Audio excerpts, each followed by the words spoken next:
राम राम राम हरे कृष्ण कृष्ण कृष्ण हरे राम राम राम हरे कृष्ण कृष्ण कृष्ण हरे राम राम हरे कृष्ण कृष्ण कृष्ण हरे राम राम हरे कृष्ण कृष्ण कृष्ण हरे राम राम हरे कृष्ण कृष्ण कृष्ण हरे राम राम हरे कृष्ण कृष्ण हरे राम राम हरे कृष्ण कृष्ण कृष्ण हरे राम राम हरे कृष्ण कृष्ण हरे राम राम हरे कृष्ण कृष्ण कृष्ण हरे राम राम हरे कृष्ण कृष्ण कृष्ण हरे राम राम हरे कृष्ण कृष्ण कृष्ण हरे राम राम हरे कृष्ण कृष्ण कृष्ण हरे राम हरे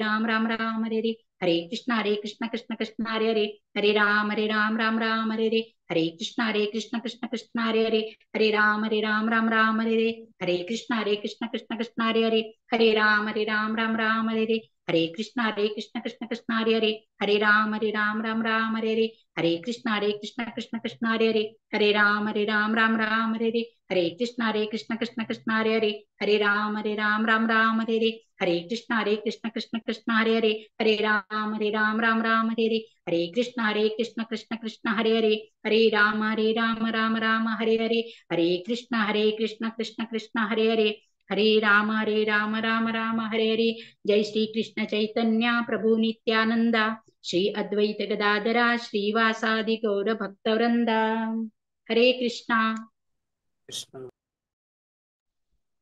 हरे कृष्णा ममताशी माताजी फारच चंद कोण तुम्ही महामंत्र लीड केलेलं सर मस्त मस्त धन्यवाद माताजी अशी तुम्ही केदना येऊन सावदेव का म्हणून रिक्वेस्ट करता धन्यवाद माताजी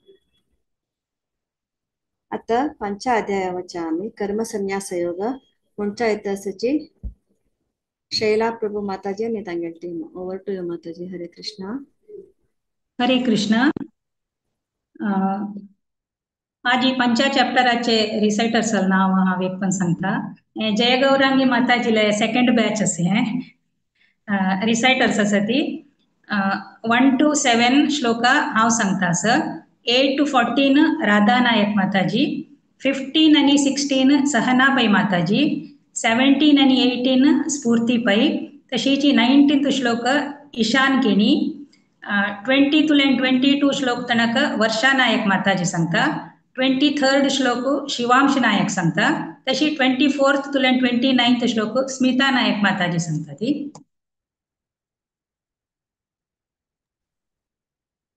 ओम श्री परमात्मने नमः अथ पंचमोऽध्यायः कर्मसन्न्यासयोगः अर्जुन उवाच सन्न्यासं कर्मणां कृष्ण पुनर्योगं च शंससि यश्रेययेतयोरेकं तन्मे ब्रूहि सुनिश्चितम् श्रीभगवानुवाच सन्न्यास कर्मयोगश्च निःश्रेयसकरावुभौ तयोस्तु कर्मसन्न्यासात् कर्मयोगो विशिष्यते ज्ञेयः स नित्यसन्न्यासी यो न द्वेष्टि न काङ्क्षति निर्द्वन्द्वो हि महाबाहो सुखं बन्धात् प्रमुच्यते सांख्ययोगौ पृथक् बालाः प्रवदन्ति न पण्डिताः एकमप्यास्थितः सम्यक् उभयोर्विन्दते फलम् यत्साङ्ख्यै प्राप्यते स्थानं तद्योगैरपि गम्यते एकं साङ्ख्यं च योगं च यः पश्यति स पश्यति सन्न्यासस्तु महाबाहो दुःखमाप्तमयो गतः योगयुक्तो मुनिर्ब्रह्म न चिरेणाधिगच्छति योगयुक्तो विशुद्धात्मा विजितात्मा जितेन्द्रियः सर्वभूतात्मभूतात्मा कुर्वन्नपि न लिप्यते हरे कृष्णा राधा नायक माताजी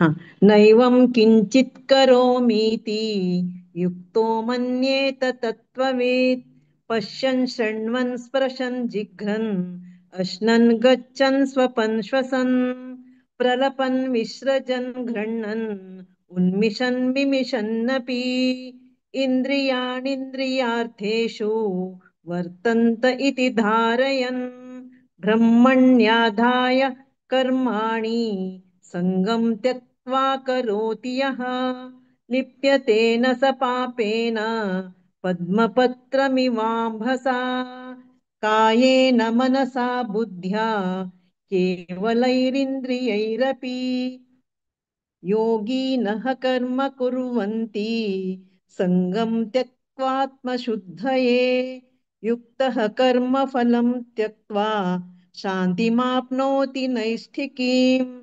अयुक्तः कामकारेण फले सक्तो निबध्यते सर्वकर्माणि मनसा सन्न्यस्यास्ते सुखं वशी नवद्वारे पुरे देहि नैव कुर्वन्न कारयन् न कर्तृत्वं न कर्माणि लोकस्य सृजति प्रभुः न कर्मफलसंयोगं स्वभावस्तु प्रवर्तते। हरे कृष्ण। सहना प्रिय माताजी। हरे कृष्ण। नादत्ते कस्यचित् पापं सुकृतं विभुः अज्ञानेन। एक निमिष।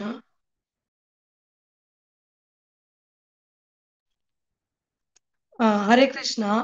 नादत्ते कस्यचित् पापं न चैव सुकृतं विभुः अज्ञानेन कृतज्ञानं तेन मुह्यन्ति जन्तवः ज्ञानानतु तत् ज्ञानम् येषा नाशित मन्तवः येषाम् आदित्य वज्रनयनं प्रकाशयति तत्परम्। स्फूर्ति। तद्बुद्ध्यस्तदात्मानः। हरे कृष्ण। तद्बुद्ध्यस्तदात्मानः तन्निष्ठा परायणाः गच्छन्ति पुराणावृत्तिम् ज्ञान निर्धूत कल्मषाः विद्या विनय संपन्नी ब्राह्मणी गविहस्तिनी शुनि चैव च श्वपाके च पंडितः समदर्शिनः। हरे कृष्ण। ईशान। हरे कृष्ण। इहैव तर्जितः सर्गः ईशां साम्ये स्थितं मनः निर्दोषं हि समं ब्रह्म तस्माद् ब्रह्मणि ते स्थिताः। हरे कृष्ण। हरे कृष्ण।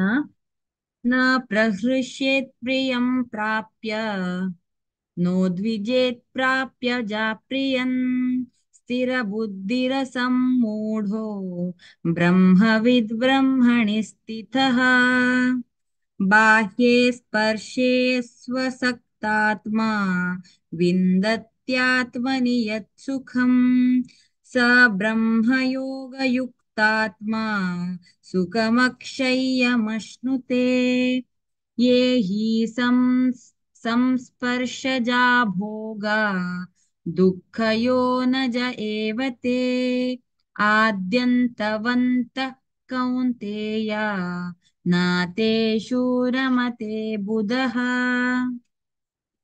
हरे कृष्ण।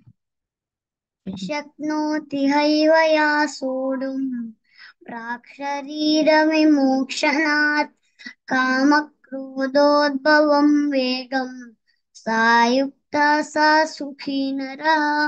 हरे कृष्ण। हरे कृष्ण। योऽन्तसुखोऽन्तरारामः तथान्तज्योतिरेव यः स योगी ब्रह्मनिर्वाणं ब्रह्मभूतोऽधिगच्छति लभन्ते ब्रह्मनिर्वाणम् ऋषयः क्षीणकल्मषाः छिन्नद्वैधायतात्मानः सर्वभूतहिते रताः कामक्रोधवियुक्तानां यतीनां यतचेतसाम् अभितो ब्रह्मनिर्वाणं वर्तते विदितात्मनां स्वर्शान् कृत्वा बहिर्बाह्यं चक्षुश्चैवान्तरे भ्रुवोः प्राणापानौ समौ कृत्वा नासाभ्यन्तरचारिणौ यतेन्द्रियमनो बुद्धिः मुनिर्मोक्षपरायणः विगतेच्छाभयक्रोधो यः सदा मुक्त एव सः भोक्तारं यज्ञतपसां सर्वलोकमहेश्वरं सुहृदं सर्वभूतानां ज्ञात्वा मां शान्तिमृच्छति। ॐ तत्सदिति श्रीमद्भगवद्गीतासु उपनिषत्सु ब्रह्मविद्यायां योगशास्त्रे श्रीकृष्णार्जुनसंवादे कर्मसन्न्यासयोगो नाम पञ्चमोऽध्यायः। हरे कृष्णा कृष्ण कृष्ण हरे हरे, हरे राम राम राम हरे हरे। हरे कृष्णार्पणमस्तु। हरे कृष्णा हरे कृष्णा पुराजनाक मस्त धन्यवाद. पुराजनान चंदुकोन सांगला. राधा नायक माताजी, सहनापै माताजी, स्मिता नायक माताजी, वर्षा नायक माताजी तशीच आमगेले सनसन चेरडू स्फूर्ती पै, ईशान किणी तशीची शिवांश नायक पुराजनान चंदुकोन सांगला. मस्त धन्यवाद. तशीची जयंती नायक माताजीक, जय गौरांगी माताजीक हांव धन्यवाद सांगता म्हाका हाजी रिसायटर साल नांव आनी सांगूक म्हाका अवकाश दिल्याका. तशीची हे पंचाध्याय आयची गीता पारायणांतू हे पंचाध्याय दिवन आमके रिसायट करचे अवकाश दिलेले भागवत पुराण कोंकणीक हांव पुराजनाल तर्फे हांव धन्यवाद सांगता. हरे कृष्णा. हरे कृष्ण ಶೈಲಾ ಮಾತಾಜಿ मस्त धन्यवाद. मस्त चेरडू आशिल्लींची चंद कोरमळे सकळाने अशीचे तुम्ही सहदेव कमणावर रिक्वेस्ट करता. हरे चंद कोरमळे माताजी सकळाने धन्यवाद. हरे कृष्ण. आता संचय अध्यायावरच्या आत्मसंयम योग म्हणच्या इतिहासाची डॉक्टर सेवी कामत प्रभुजी आणि तांगेल टीम. हरे कृष्ण. आता आमगेले 6th चॅप्टर ಅಂತ आमगेले टीम म्हणता आसाची 1 to 6 किणी माम म्हणता, 7 to 12 पुष्पा किणी माताजी, 13 to 18 अंजली, 19 to 28 पुष्पाजे पै माताजी म्हणता आसाची, 29 to 38 रामनाथ राव म्हणता आसा, 39 to 47 शुभ माई म्हणता आसाची. ओव्हर टू किणी माम.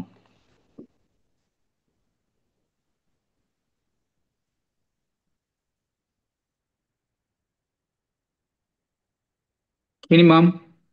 श्रीकृष्ण परमात्मने नमः. अथ षष्ठोऽध्यायः ध्यानयोगः. श्रीभगवानुवाच अनाश्रितकर्मफलम् कार्यं कर्म करोति यः स सन्न्यासी च योगी च न निरग्निर्न चाक्रियः. यं सन्न्यासमिति प्राहुः योगं तं विद्धि पाण्डव.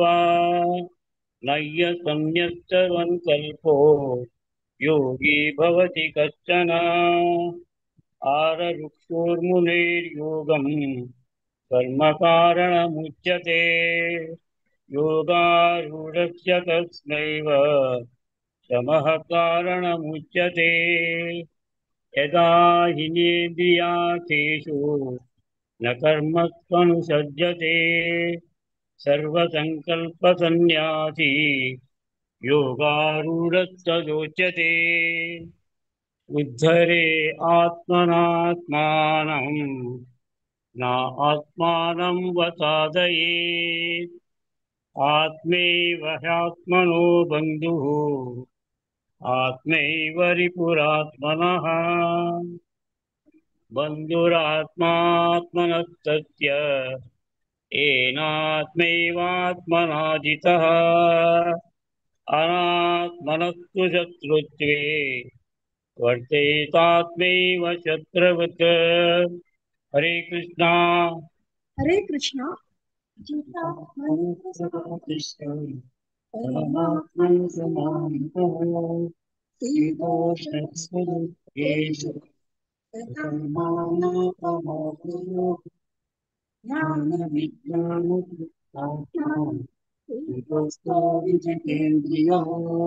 युक्तयुज्यते योगी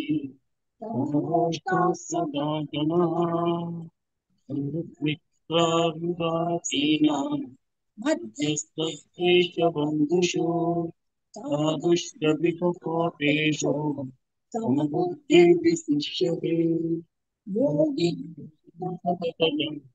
आत्मानं वयसिद्धितः एकाकीनचित्तात्मा निराशीलपरिग्रहो सो देहे परित्याज्य देहमासनमात्मनः नात्युच्छ्रितं नातिरीक्षं सैन्याजिनपुत्रोत्तरम् तत्रैकाग्रं कृत्वा तपचित्तेन्द्रियक्रियः उपाविश्यासने योगमात्मविचित्तये। हरे कृष्णा।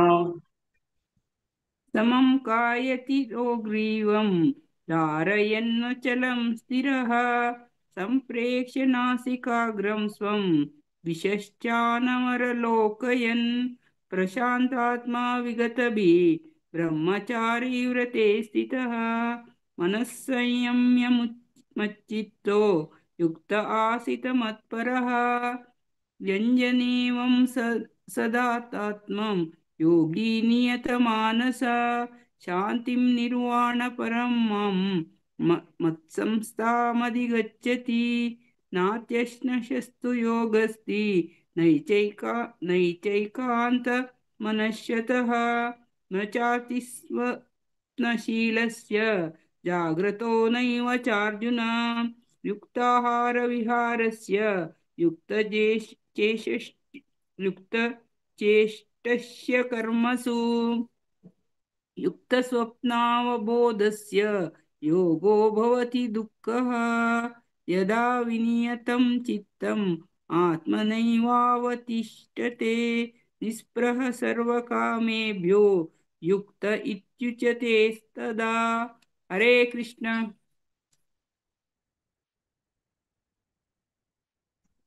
हरे कृष्ण। यथा दीपो निवातस्थो नेङ्गते सोपमा स्मृता योगिनो यतचित्तस्य युञ्जतो योगमात्मनः यत्रो परमते चित्तन्निरुद्धं योगसेवया यत्र चैवात्मनात्मानं पश्यन्नात्मनि तुष्यति सुखमत्यन्तिकं यत्तद्बुद्धिग्राह्यमतीन्द्रियं वेत्ति यत्र न चैवायं स्थितश्चलति तत्त्वतः यं लब्ध्वा चापरल्लाभं मन्यते नाधिकं ततः यस्मिन् स्थितो न दुःखेन गुरुणापि विचाल्यते तौ विद्यात् दुःखसंयोग वियोगं स निश्चयेन योक्तव्यो योगो निर्विण्णचेतसा सङ्कल्पप्रभवान् कामांस् त्यक्त्वा सर्वान् शेषतः मनसैवेन्द्रियग्रामौ विनियम्य समन्ततः शनैः शनैरुपरमेद् बुद्ध्या धृतिगृहीतया आत्मसंस्थं मनः कृत्वा न किञ्चिदपि चिन्तये यतो यतो निश्चरति मनश्चञ्चलमस्थिरम् ततस्ततो नियम्यैतद् आत्मन्येव वशन्नयेत् प्रशान्तमनसं येन योगिनं सुखमुत्तमम् उपैति शान्तरजसं ब्रह्मभूतमकल्मषम् युञ्जन्नेवं सदात्मान योगी विगतकल्मषः सुखेन ब्रह्म संस्पर्शम् अत्यन्तं सुखमश्नुते। हरे कृष्ण। हरे कृष्ण। सर्वभूतस्थमात्मानं सर्वभूतानि चात्मनि ईक्षते योगयुक्तात्मा सर्वत्र समदर्शनः यो मां पश्यति सर्वत्र सर्वं च मयि पश्यति तस्याहं न प्रणश्यामि स च मे न प्रणश्यति सर्वभूतस्थितं यो मां भजत्येकत्वमास्थितः सर्वथा वर्तमानोऽपि स योगी मयि वर्तते आत्मापम्येन सर्वत्र समं पश्यति योऽर्जुन सुखं वा यदि वा दुःखं स योगी परमो मतः अर्जुन उवाच योऽयं योगस्त्वया प्रोक्तः साम्येन मधुसूदन एतस्याहं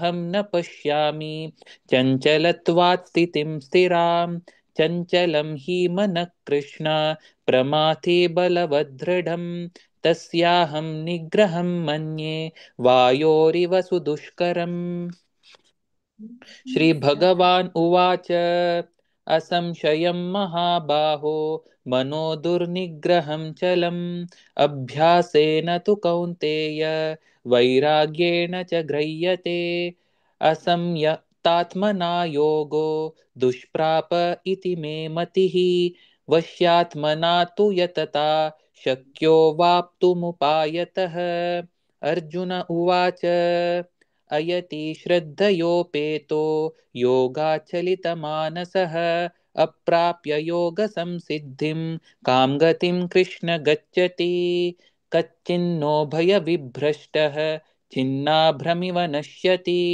अप्रतिष्ठो महाबाहो विमूढो भ्रमणपति हरे कृष्ण। हरे कृष्ण। एतन्मे संशयं कृष्ण चेतुमर्हस्य शेषतः त्वदन्यः संशयस्यास्य चेता न ह्युपपद्यते।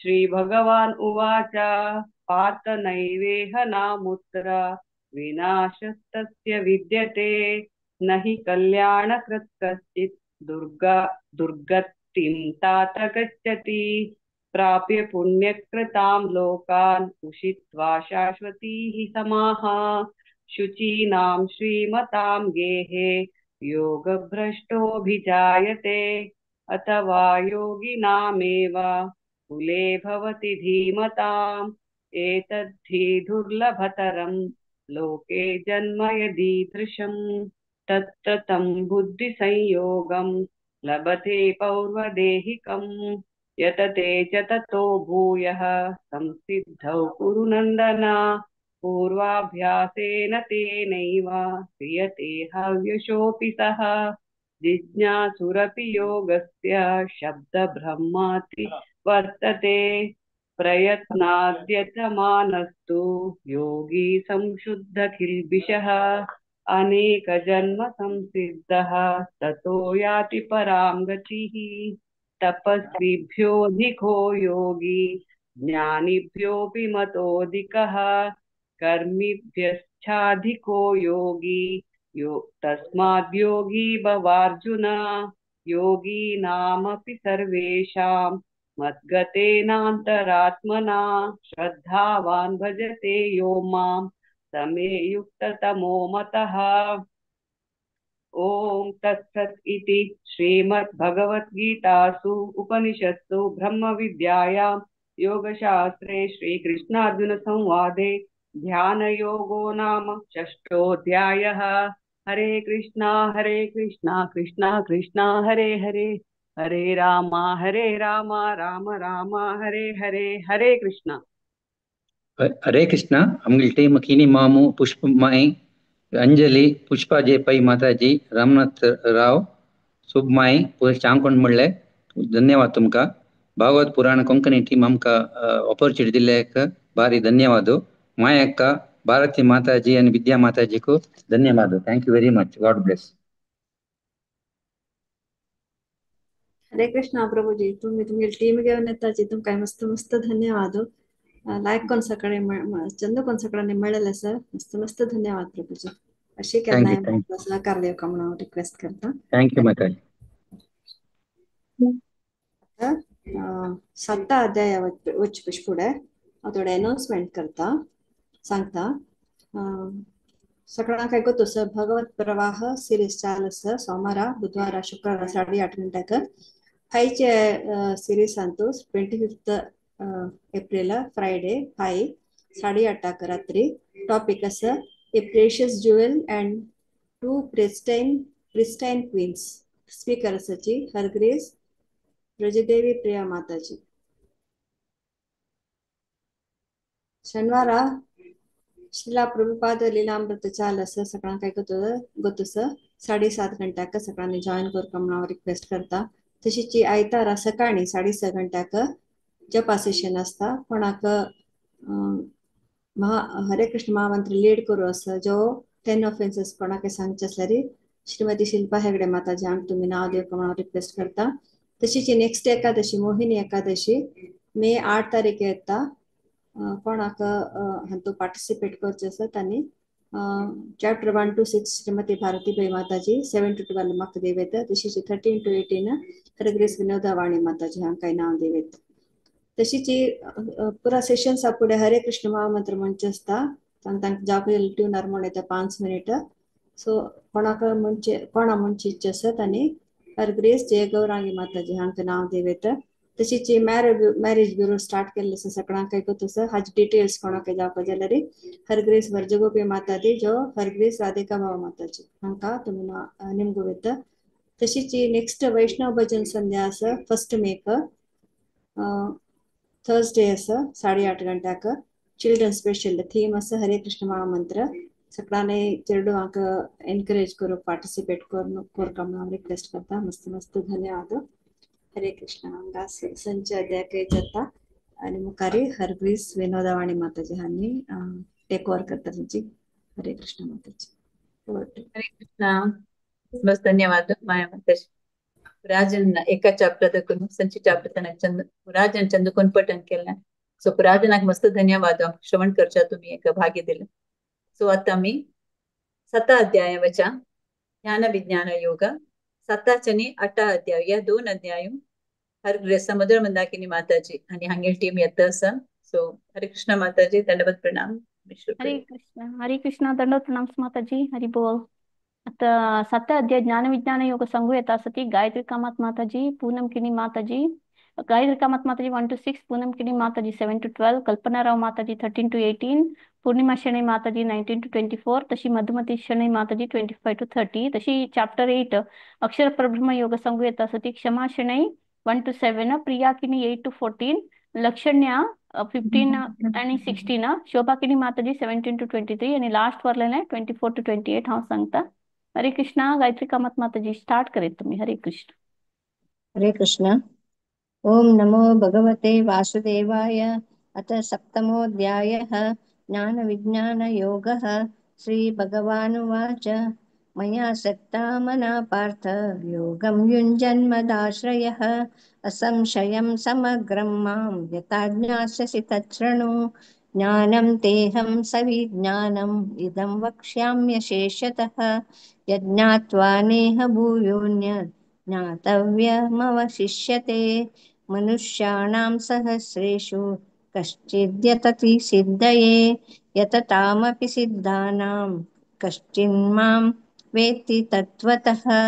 भूमिरापो नलो वायुः खं मनो बुद्धिरेव च. अहङ्कार इति यं मे भिन्ना प्रकृतिरष्टधा.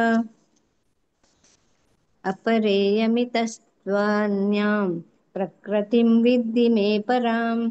जीवभूतां महाबाहो येदं धार्यते जगत्. एतद्योनीनि भूतानि सर्वाण्येत्युपधारय. अहं कृष्णस्य जगतः प्रभव प्रलयस्तथा. हरे कृष्ण. हरे कृष्ण. मत्तः परतरं नान्यत् किञ्चिदस्ति धनञ्जय.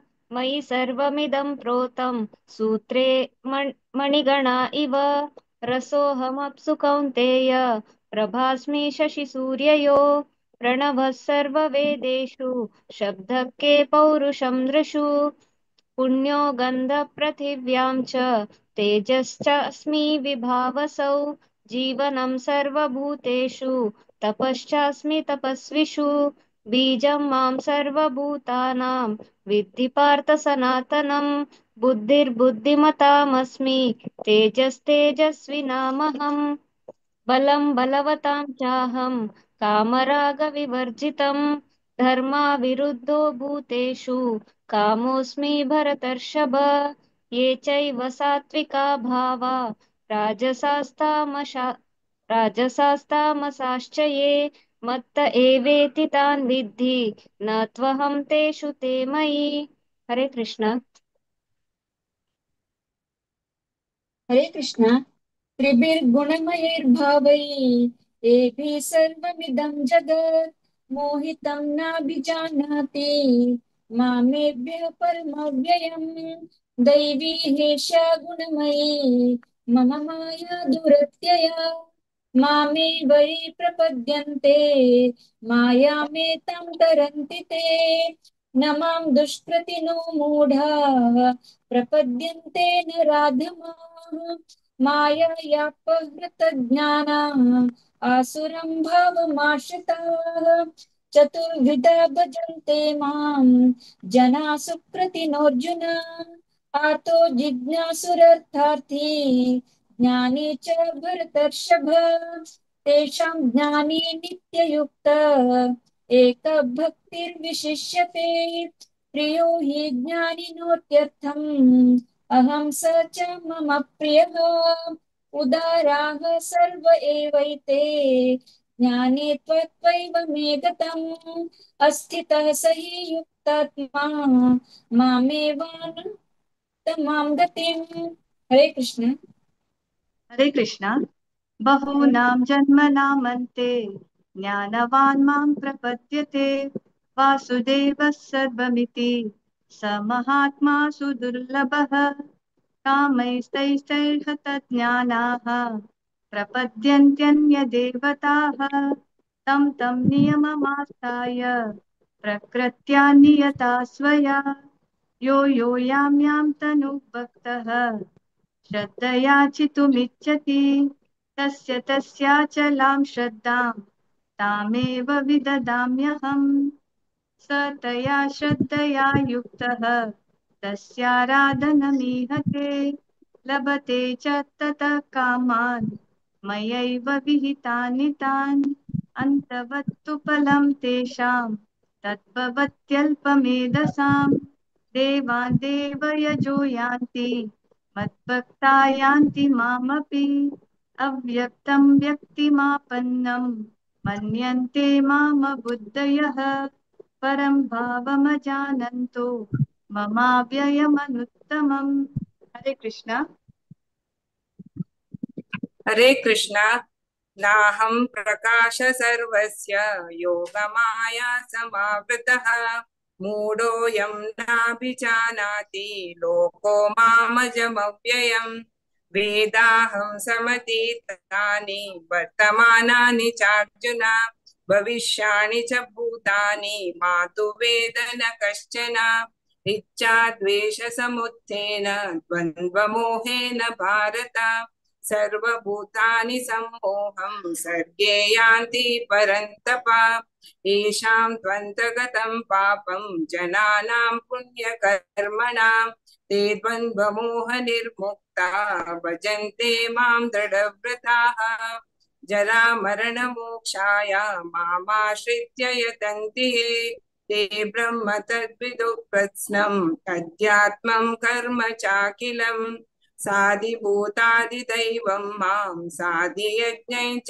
ये विदुः प्रयाणकालेऽपि च मां ते विदुर्युक्तचेतसः ॐ तत्सदिति श्रीमद्भगवद्गीतासु उपनिषत्सु ब्रह्मविद्यायां योगशास्त्रे श्रीकृष्णार्जुनसंवादे ज्ञानविज्ञानयोगो नाम सप्तमोऽध्यायः।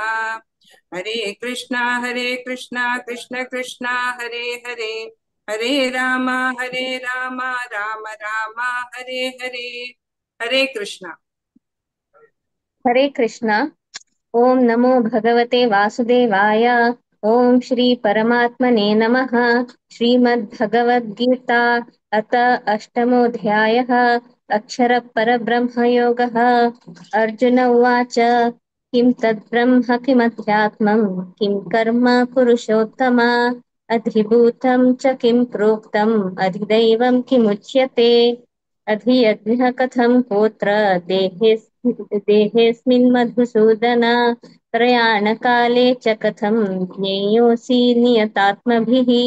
श्रीभगवानुवाच अक्षरं ब्रह्म परमं स्वभावोऽध्यात्म स्वभावोऽध्यात्ममुच्यते भूतभावोद्भवकरो विसर्गः कर्म संहितः अधिभूतं क्षरो भावः पुरुषश्चाधिदैवतम् अधियज्ञोऽहमेवात्र देहे देहभृतां वरा अन्तकाले च मामेव स्मरन् मुक्त्वा कलेवरं ह्यः प्रयाति समद्भावं याति नास्त्रह्य संशयः यं यं वापि स्मरन् भावं त्यजत्यन्ते कलेवरं तं तमेवैति कौन्तेय सदा तद्भावभावितः तस्मात् सर्वेषु कालेषु मामनुस्मर युध्य च मय्यर्पितमनो बुद्धिर्मामे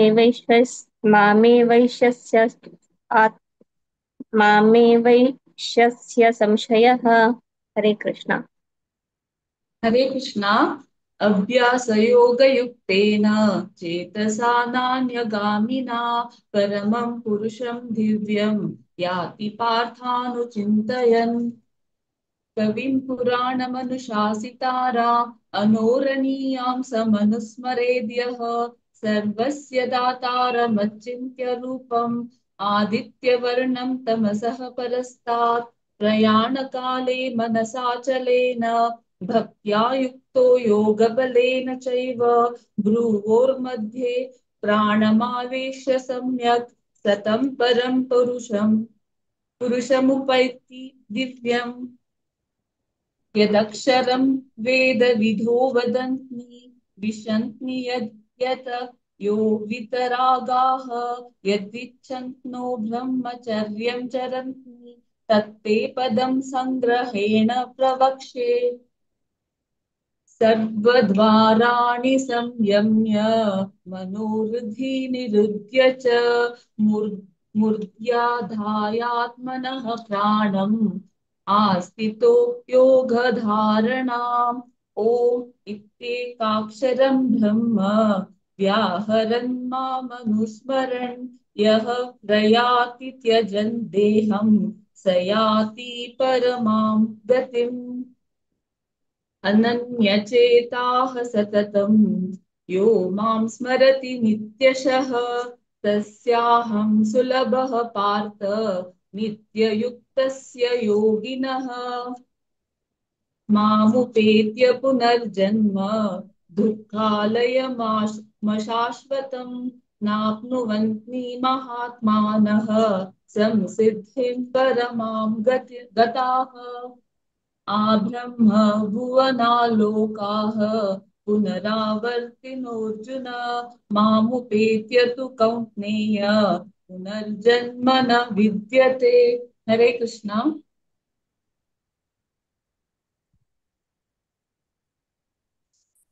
हरे कृष्णा।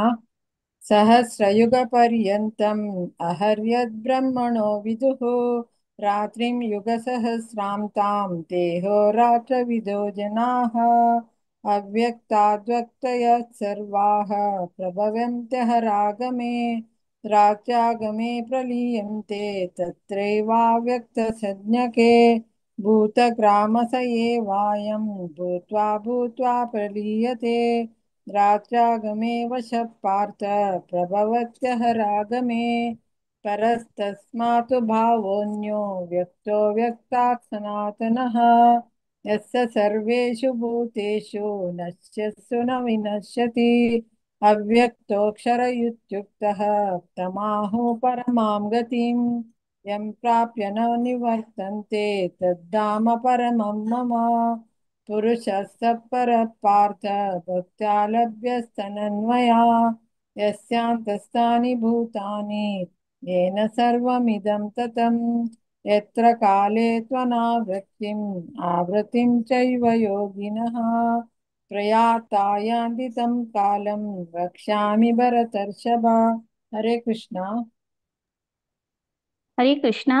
अग्निर्ज्योतिरः शुक्लः षण्मासा उत्तरायणं तत्र प्रयाता गच्छन्ति ब्रह्मविदो जनाः धूमो रात्रिस्तथा कृष्णः षण्मासा दक्षिणायनं तत्र चान्द्रमसं ज्योतिः योगी प्राप्य निवर्तते शुक्लकृष्णे गति हेते जगतः शाश्वते मते एकया यात्यनावृत्तिम् अन्यया वर्तते पुनः नैते पार्थ जानन् योगी मुह्यति कश्चन तस्मात् सर्वेषु कालेषु योगयुक्तो भवार्जुन वेदेषु यज्ञेषु तपस्सु चैव दानेषु यत् पुण्यफलं प्रदिष्टम् अत्येति तत्सर्वमिदं विदित्वा योगी परं स्थानमुपैति चाद्यम् ॐ तत्सदिति श्रीमद्भगवद्गीतासु उपनिषत्सु ब्रह्मविद्यायां योगशास्त्रे श्रीकृष्णार्जुन संवादे अक्षरपरब्रह्मयोगो नाम अष्टमोऽध्यायः। हरे कृष्ण कृष्ण कृष्ण हरे हरे हरे राम राम राम हरे हरे। हरे कृष्णा। 7 चॅप्टर ज्ञान विज्ञान योग पठण केलेलं आहे।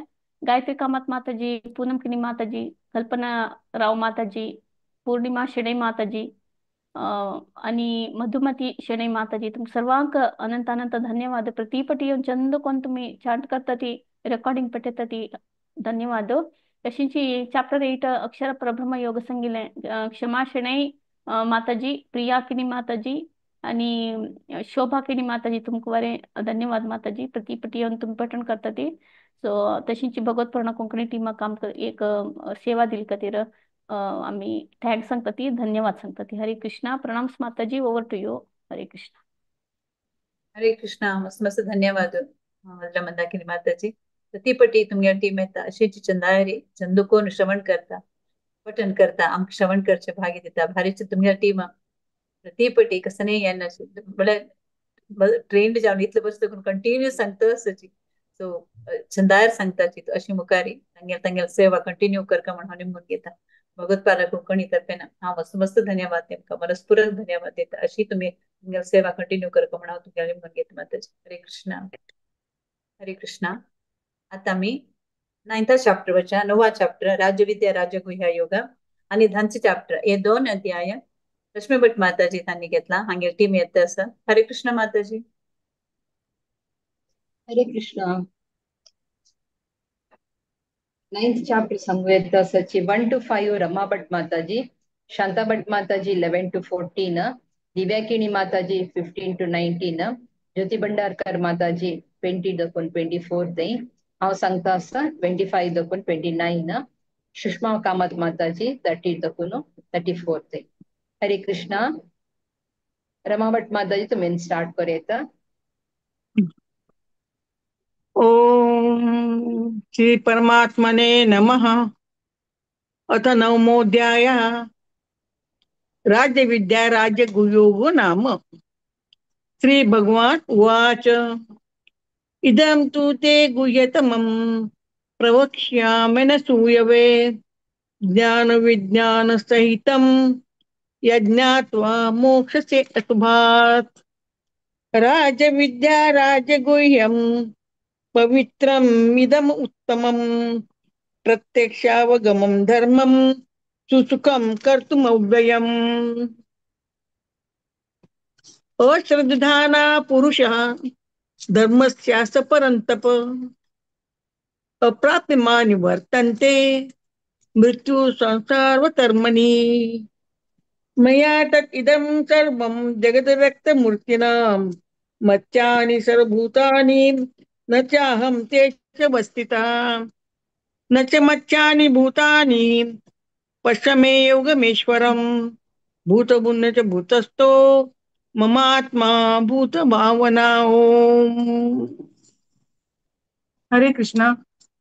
यथा आकाशस्थितः नित्यं वायु सर्वत्र गो महान् तथा सर्वाणि भूतानि मत्स्यानीत्युपधारय। सर्वभूतानि कौन्तेय प्रकृतिं यान्ति मामिकाम् कल्पक्षये पुनस्तानि कल्पादौ विसृजाम्यहम्। प्रकृतिं स्वामवष्टभ्य विसृजामि पुनः पुनः भूतग्रामम् इमं कृष्टम् अवशं प्रकृते वशात्। न च मां तानि कर्माणि निबधन्ति धनञ्जय उदासीनवत्तासीन असक्तं तेषु कर्मसु। मया दक्षेण प्रकृतिः सूयते सचराचरम् हेतुनानेन कौन्तेय जगद्विपरिवर्तते। हरे कृष्ण।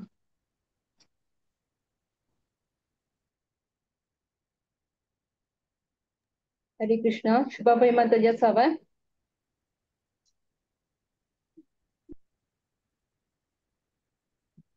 हरे कृष्ण। अवजानन्ति मामूढा मानुषीं तमनुमाश्रितं परं भाव अजानन्तो मम भूत महेश्वरम्। मोघाश मोघकर्माणो मोघज्ञान विचेतस राक्षसी सीमासुरीं चैव प्रकृतिं मोहिनीं श्रिताः। महात्मानस्ततो मां प्रार्थ दैवीं प्रकृतिमाश्रिताः भजन्ति अनन्यमनसो ज्ञात्वा भूतादिदिम् अव्ययम्। सततं कीर्तयन्तो मां यतन्तश्च दृढव्रताः नमस्यन्तश्च मां भक्त्या नित्ययुक्ता उपासते। हरे कृष्ण। ज्ञानयज्ञेन चाप्यन्ये यजन्तो मामुपासते एकत्वेन पृथक्त्वेन बहुधा विश्वतोमुखम्। अहं क्रतुरहं यज्ञः स्वदाहमहमौषधम् मन्त्रोऽहम् अहमेवाज्यम् अहमग्निरहं हुतं। पितामहस्य जगतो माता धाता पितामहः वेद्यं पवित्रमोकार रक्षामा यजुरेव च।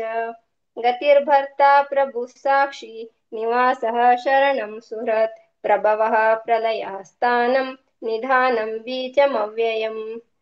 तपाम्यहम् अहं वर्षं निगृह्णामुस्यजामि च अमृतं चैव मृत्युश्च सदसच्चाहमर्जुन। हरे कृष्ण। हरे कृष्ण।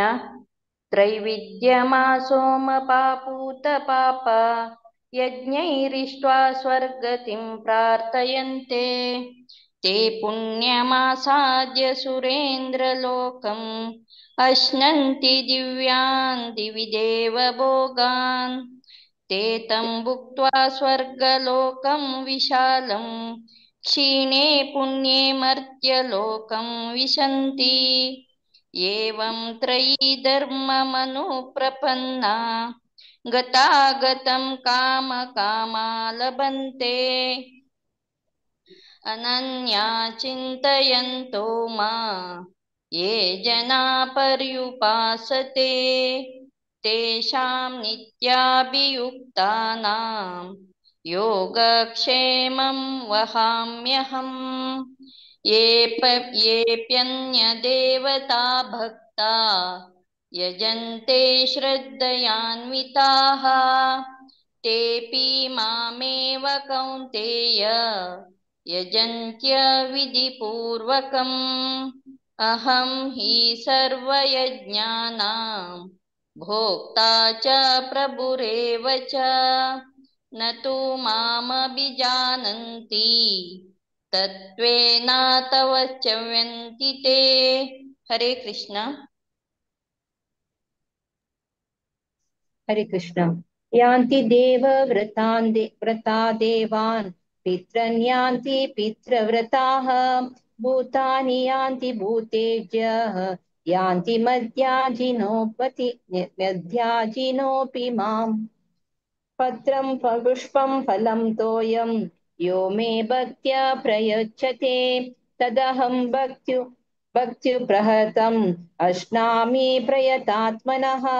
यत्करोषि यदश्नासि यज्जुहोषि ददासि यत् यत् पश्यसि कौन्तेय तत् कुरुष्व मदर्पणम् शुभाशुभफलैरेवं मोक्षसे कर्मबन्धने सन्न्यासयोगयुक्तात्मा विमुक्तो मामुपैष्यसि सम्मोहं सर्वभूतेषु न मे द्वेषोऽस्ति न प्रियः ये भजन्ति तु मां भक्त्या मयि ते तेषु चाप्यहम् हरे कृष्ण हरे कृष्ण अपि चेत् सुदुराचारो भजते मामनन्यभाक् साधुरेव समन्तव्यः सम्यग् व्यवसितो हि सः क्षिप्रं भवति धर्मात्मा शश्वच्छान्तिं निगच्छति कौन्तेय प्रतिजानीहि न मे भक्तः प्रणश्यति मा हि पार्थ व्यपाश्रित्य येऽपि स्योपापयोनयः स्त्रियो वैश्यास्तथा शूद्राः तेऽपि यान्ति परां गतिं किं पुनर्ब्राह्मणा पुण्याः भक्ता राजर्षयस्तथा अनित्यमा सुखं लोकम् इमं प्राप्य भजस्व मां मन्मना भव मद्भक्तो मद्याजी मां नमस्कुरु मामे वैश्यसि युक्तैवम् आत्मानं मत्परायणः ॐ तत्सदिति श्रीमद्भगवद्गीतासु उपनिषत्सु ब्रह्मविद्यायां योगशास्त्रे श्रीकृष्णार्जुनसंवादे राजविद्या राजगुह्ययोगो नाम नवमोऽध्यायः।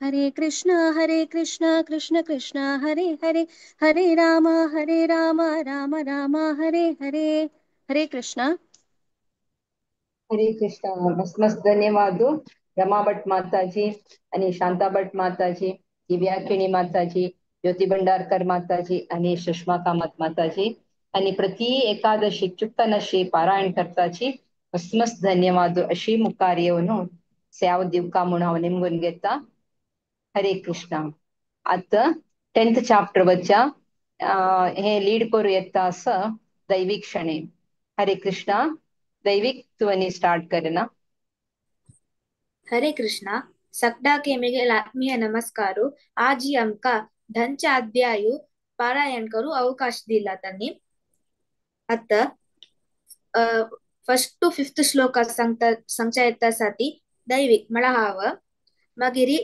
6 to 9 श्लोका रामनाथ नायक मागिरी 10 to 15 श्लोका भक्तीन प्रेरणा 16 to 19 श्लोका भक्तीन प्रणम्य 28 to 24 श्लोका भक्ता आद्या नायक मगिरी 25 to 32 श्लोका भक्तीन आर्या नायक मगिरी 33 to 38 श्लोका भक्तीन रचना मगिरी 39 to 42 श्लोका भक्तीन वैष्णवी आता सूर करता ओम श्री परमात्मने नमः श्रीमद्भगवद्गीता अथ दशमोऽध्यायः विभूतियोगः श्रीभगवानुवाच भूय एव महाबाहो शृणु मे परमं वचः यत्तेऽहं प्रीयमाणाय वक्ष्यामि हितकाम्यया न मे विदुसुरगणाः प्रभवं न महर्षयः अहमादिर्हि देवानां महर्षीणां च सर्वशः यो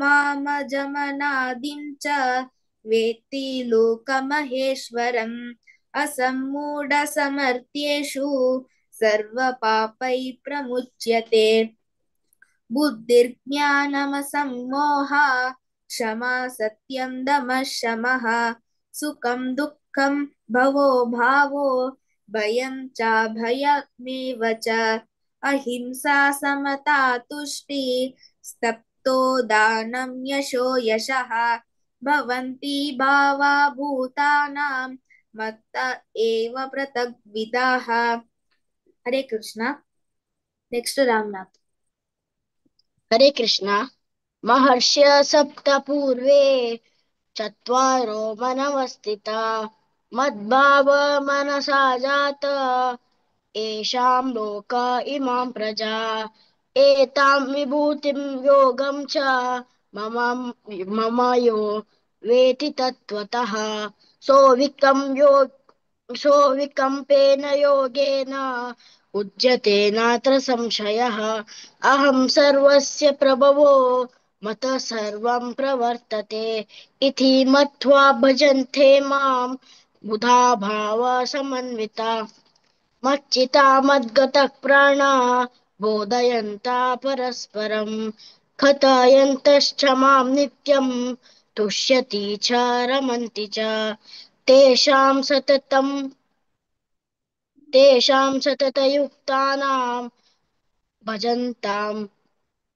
भजतां प्रीतिपूर्वकं दधामि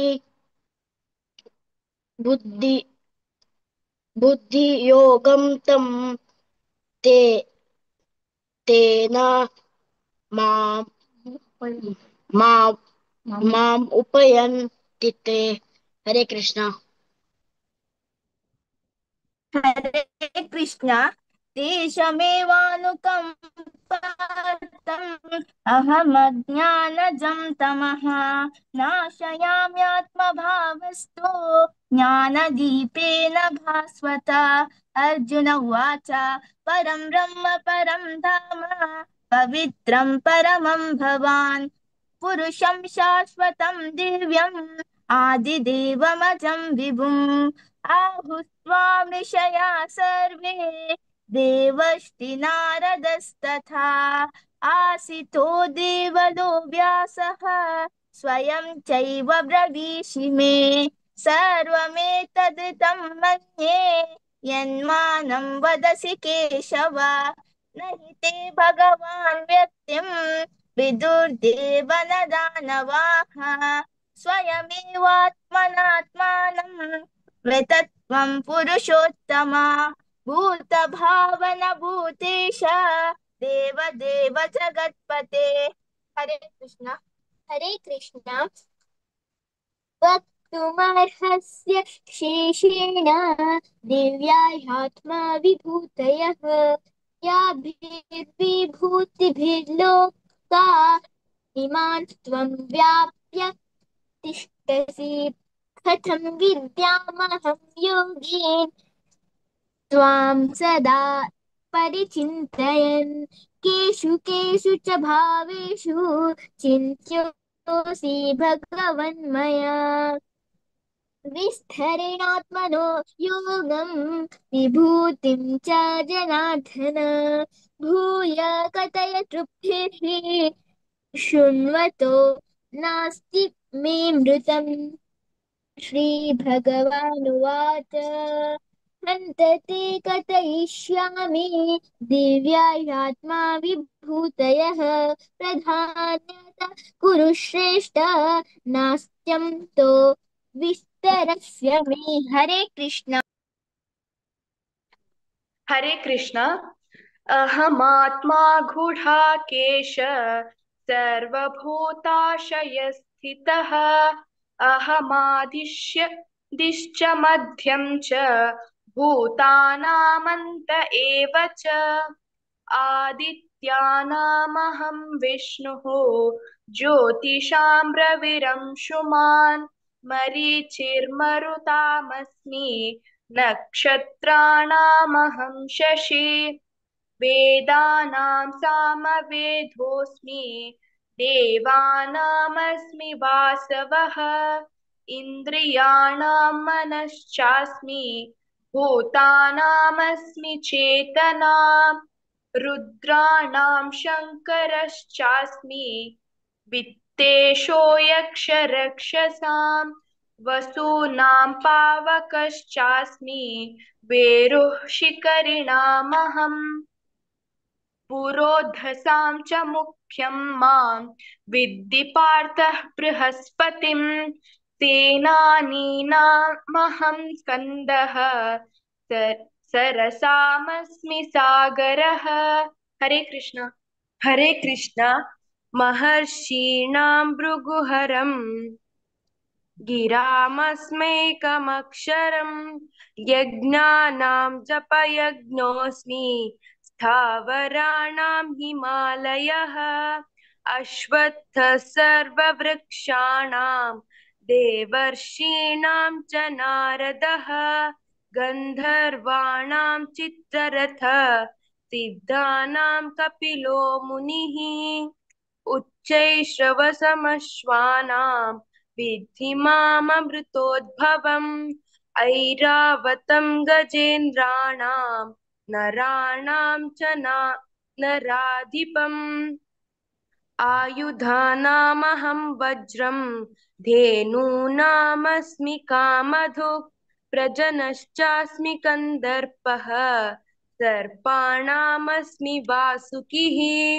अनन्तश्चास्मि नागानां वरुणो यादसामहं पितॄणामर्यमा चास्मि यमः संयमतामहम् प्रह्लादश्चास्मि दैत्यानां कालः कलयतामहं मृगाणां च मृगेन्द्रोऽहं वैनतेयश्च पक्षिणां पवतामस्मि रामशस्त्रभृतामहं चषाणां मकरश्चास्मि स्रोतसामस्मि जाह्नवी सर्गाणामादिरन्तश्च मध्यं चैवाहमर्जुन अध्यात्मविद्यानां वादप्रवदतामहम्।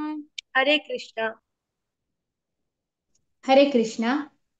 अक्षराणामकारोऽस्मि द्वन्द्वः सामासिकस्य च अहमेवाक्षयः कालो धाताहं विश्वतो मुखः मृत्युः सर्वहरश्चाहम् उद्भवश्च भविष्यताम् कीर्तिः श्रीर्वाक् च नारीणां स्मृतिर्मेधा धृतिः क्षमा बृहत्सामा तथा साम्नां गायत्री छन्दसामहम् मासानां मार्गशीर्षोऽहं ऋतूनां कुसुमाकरः द्यूतं छलयतामस्मि तेजस्तेजस्विनामहं जयोऽस्मि व्यवसायोऽस्मि सत्त्वं सत्त्ववतामहम् वृष्णीनां वासुदेवोऽस्मि पाण्डवानां धनञ्जयः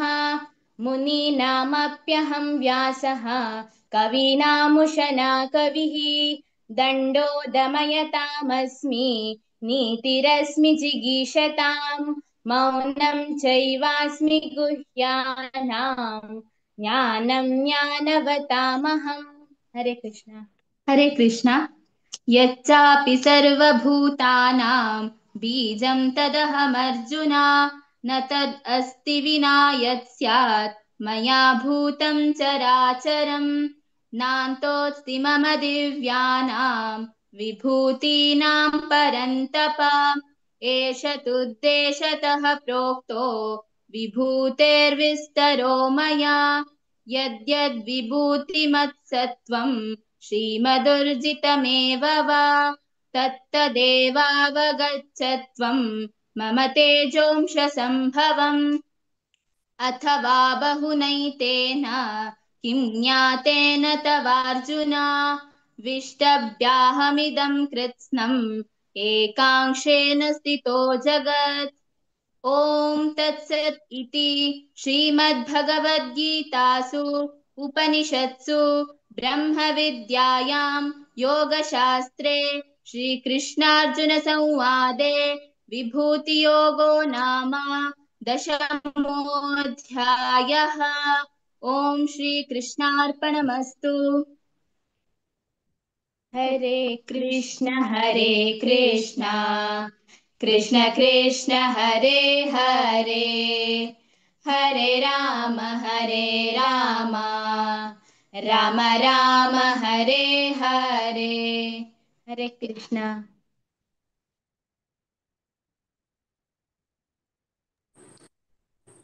सगळ्यान बारी चंद कोण सांगला आमच्या भगवद्गीता पारायण करून अवकाश दिलेल्या भगवत पुराणी कोंकणी टीम मागेरी रश्मी भट माताजी तंका मेगेला हृत्पूर्वक धन्यवाद पुराजनान मस्त चंद कोर्नु सांगला अशीची आमका मुखारी प्रति एकादशीक भगवद्गीता पारायण करूक अवकाश दिवका म्हणून हांव निमगून घेता हरे कृष्ण हरी बोल हरी बोल हरे कृष्णा बारी चंद कोण सांगला चरडवानी मस्त मस्त धन्यवाद अशी स्याव ಕೊರ್ಕಾ ನಾವು ನಿಮ್ಗೊಂದು ಗೆತ್ತ ಚರಡುವಾಲೆ ಪರಾಜನಲಗಿ हरे कृष्णा धन्यवाद हरे कृष्णा विद्याबाई माताजी भागवत पुराण कोंकणी टीमा पराजन मस्त मस्त धन्यवाद सांगता चरडुवांतनी आमका अवकाश दिलेलेक हरे कृष्णा हरे कृष्णा हरी बोल माताजी एकदम सुपर तुमगेल चिरडुवा एकदम लयर एकदम ताळ बट एकदम परफेक्ट ना स्लो ना फास्ट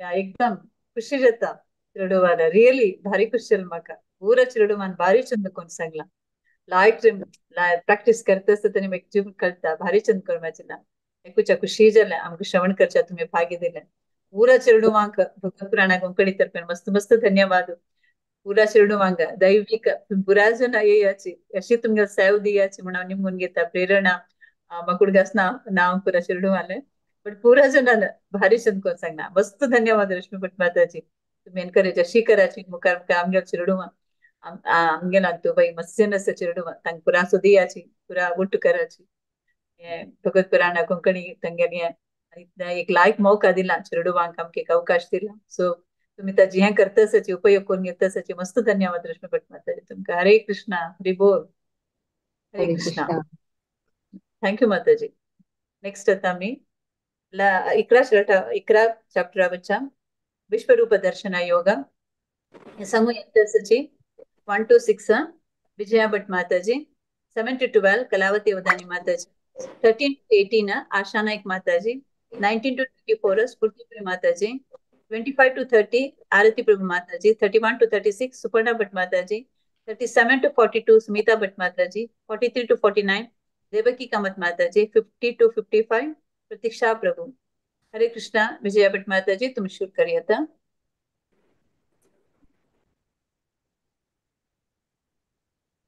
हरे कृष्णा विजया भट माताजी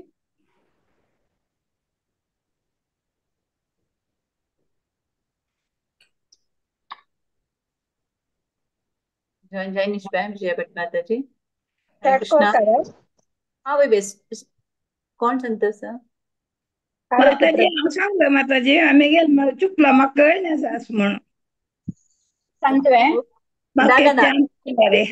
माताजी तांणी आयलींची विजय भट माताजी आयलींची हाँ सांगाची विजय भट हरे कृष्ण ओम श्री परमात्मने नमः श्रीमद् भगवद गीता अथ विश्वरूप दर्शन योगो नाम एकादशोऽध्यायः अर्जुन उवाच मदनुग्रहाय परमं गुह्यमध्यात्मसंज्ञितम् स्वयोक्तौ वचस्तेन मोहोऽयौ विगतो मम भवाप्ययौ विभूतानां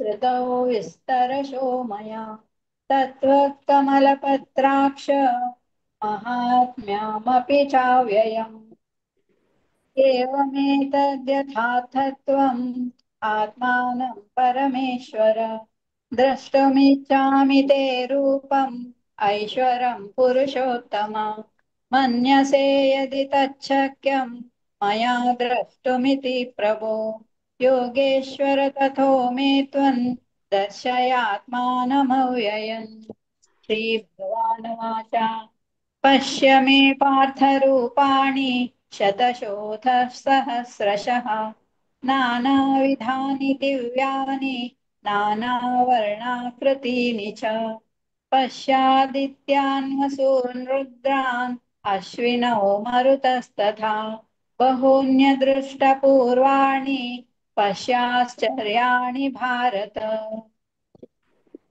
हरे कृष्णा इहेकस्तं जगत्कृत्स्नं पश्याद्य सचराचरं मम देहे गुडाकेश यश्चान्यत् द्रष्टुमिच्छसि न तु मां शक्यसे द्रष्टुं अनेनैव स्वचक्षुषा दिव्यं ददामि ते चक्षुः पश्य मे योगमैश्वरम्। सञ्जय उवाच एवमुक्ता ततो राजन् महायोगेश्वरो हरिः दर्शयामास पार्थाय परमं रूपैश्वरम् अनेकवक्त्रनयनम् अनेकाद्भुतदर्शनम् अनेकदिव्याभरणम् दिव्यानेकोद्यतायुधम् माल्याम्बरधरम् दिव्यगन्धानुलेपनम् सर्वाश्चर्यमयं देवम् अनन्तं विश्वतोमुखम् दिवि सूर्यसहस्रस्य भवेद्युगपदुत्थिता यदि भासदृशी साक्षात् भाषस्तस्य महात्मनः। हरे कृष्ण। हरे कृष्ण। तत्रैकस्तं जगत्कृत्स्नं प्रविभक्तमनेकधा अपश्यद्देवदेवस्य शरीरे पाण्डवस्तदा ततः स विस्मयाविष्टः हृष्टरोमा धनञ्जयः प्रणम्य शिरसा देवं कृताञ्जलिरभाषत। अर्जुन उवाच पश्यामि देवांस्तव देवदेहे सर्वांस्तथा भूतविशेषसङ्घान् ब्रह्माणमीशं कमलासनस्थं ऋषींश्च सर्वानुरगांश्च दिव्यान् अनेकबाहोदरवक्त्रनेत्रं पश्यामि त्वां सर्वतोऽनन्तरूपं नान्तं न मध्यं न पुनस्तवादिं पश्यामि विश्वेश्वर विश्वरूपा किरीटिनं गदिनं चक्रिणं च तेजो राशिं सर्वतो दीप्तिमन्तं पश्यामि त्वां दुर्निरीक्ष्यं समन्तात् दीप्तानलार्कद्युतिमप्रमेयं त्वमक्षरं परमं वेदितव्यं त्वमस्य विश्वस्य परं निधानं त्वमव्ययः शाश्वतधर्मगोप्ता सनातनस्त्वं पुरुषो मतो मे। हरे कृष्ण।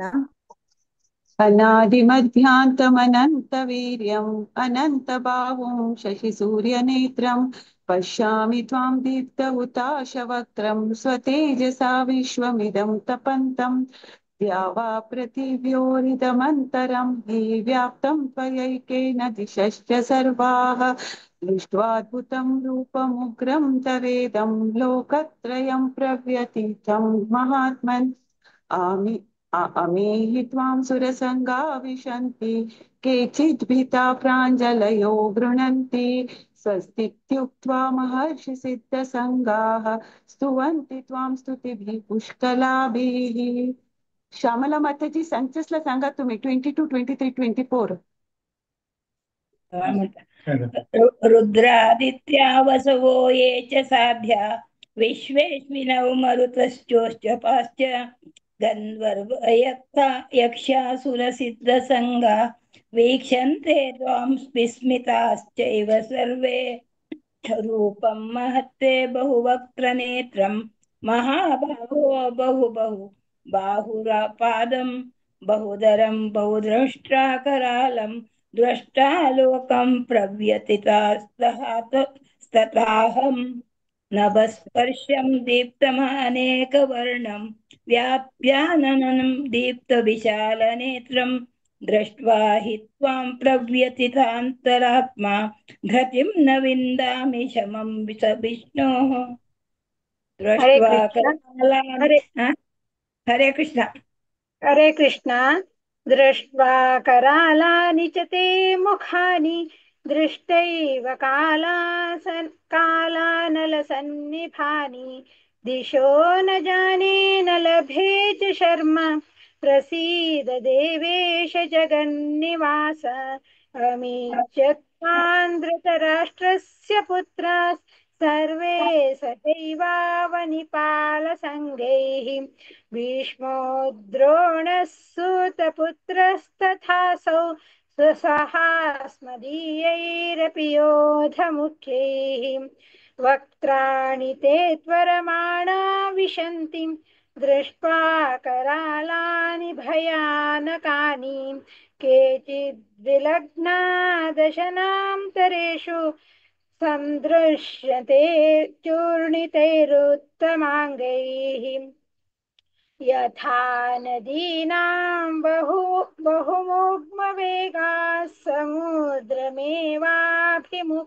द्रवन्ति तथा नमामि नरलोकवीरा विशन्ति वक्त्राण्यभिविज्वलन्ति यथा प्रदीप्तं ज्वलनं पतंगा विशन्ति नाशाय समृद्धवेगाः तथैव नाशाय विशन्ति लोकास्तवापि वक्त्राणि समृद्धवेगाः लेलीह्यसे ग्रसमानः समन्ताल्लोकान् समग्रान् मदनैर्ज्वलब्धिः तेजोभिरापूर्य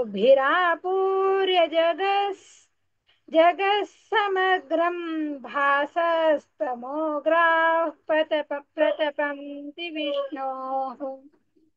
हरे कृष्ण। हरे कृष्ण। आख्याहि मे को भवानुग्ररूपो नमोऽस्तु ते देववर प्रसीद विज्ञातुमिच्छामि भवन्तमाद्यन् न हि प्रजानामि तव प्रवृत्तिम्।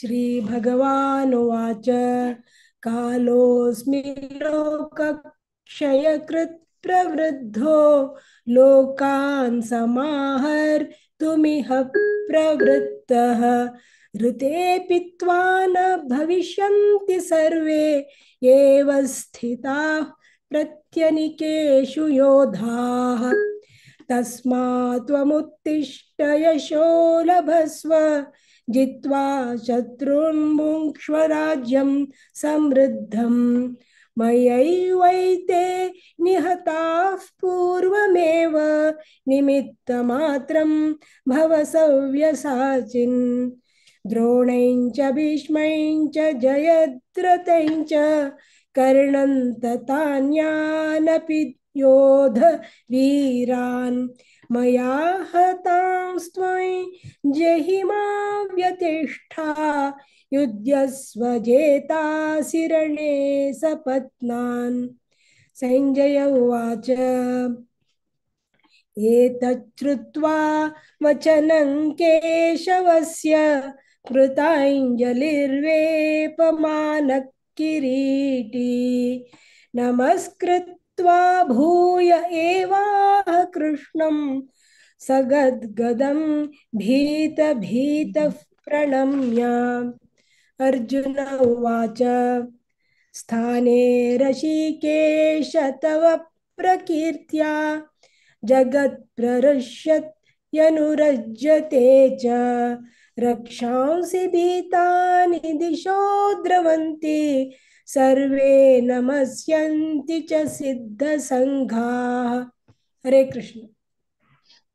कस्माच्छतेन न मेरन्महात्मन् गरीयसे ब्राह्मणोऽप्यादिकर्त्रे अनन्तदेवेश जगन्निवास त्वमक्षरं सदसत्तत्परं यत् त्वमादिदेवः पुरुषः पुराणस्त्वमस्य विश्वस्य परन्निधानम् वेत्तासि वेद्यं च परं च धाम त्वया ततं विश्वमनन्तरूप वायुर्यमोऽग्निर्वरुणश्च शाङ्कः प्रजापतिस्त्वं प्रपितामहश्च नमो नमस्तेऽस्तु सहस्रकृत्वः पुनश्च भूयोऽपि नमो नमस्ते नमः पुरस्तादथ पृष्ठतस्ते नमोऽस्तु ते सर्वत एव सर्व अनन्तवीर्यामितविक्रमस्त्वं सर्वं समाप्नोषि ततोऽसि सर्वः सखेति मत्वा प्रसभं यदुक्तं हे कृष्ण हे यादव हे सखेति अजानता महिमानन्तवेदं मया प्रमादात् प्रणयेन वापि यच्छावहासार्थमसत्रतोऽसि विहारशय्यासनभोजनेषु एकोऽथवाप्यच्युत तत्समक्षन् तत्क्षामये त्वामहमप्रमेयम्। हरे कृष्ण। हरे कृष्ण। पितासि लोकस्य चराचरस्य त्वमस्य पूज्यश्च गुरुर्गरीयान् न त्वत्समोऽस्त्यभ्यधिकः कुतोऽन्यो लोकत्रयेऽप्यप्रतिमप्रभाव तस्मात् प्रणम्य प्रणिधाय कायं प्रसादये त्वामहमीशमीड्यम् पितेव पुत्रस्य सखेव सख्युः प्रियः प्रियायार्हसि देव सोढुम् अदृष्टपूर्वं हृषितोऽस्मि दृष्ट्वा भयेन च प्रव्यथितं मनो मे तदेव मे दर्शय देवरूपं प्रसीद देवेश जगन्निवास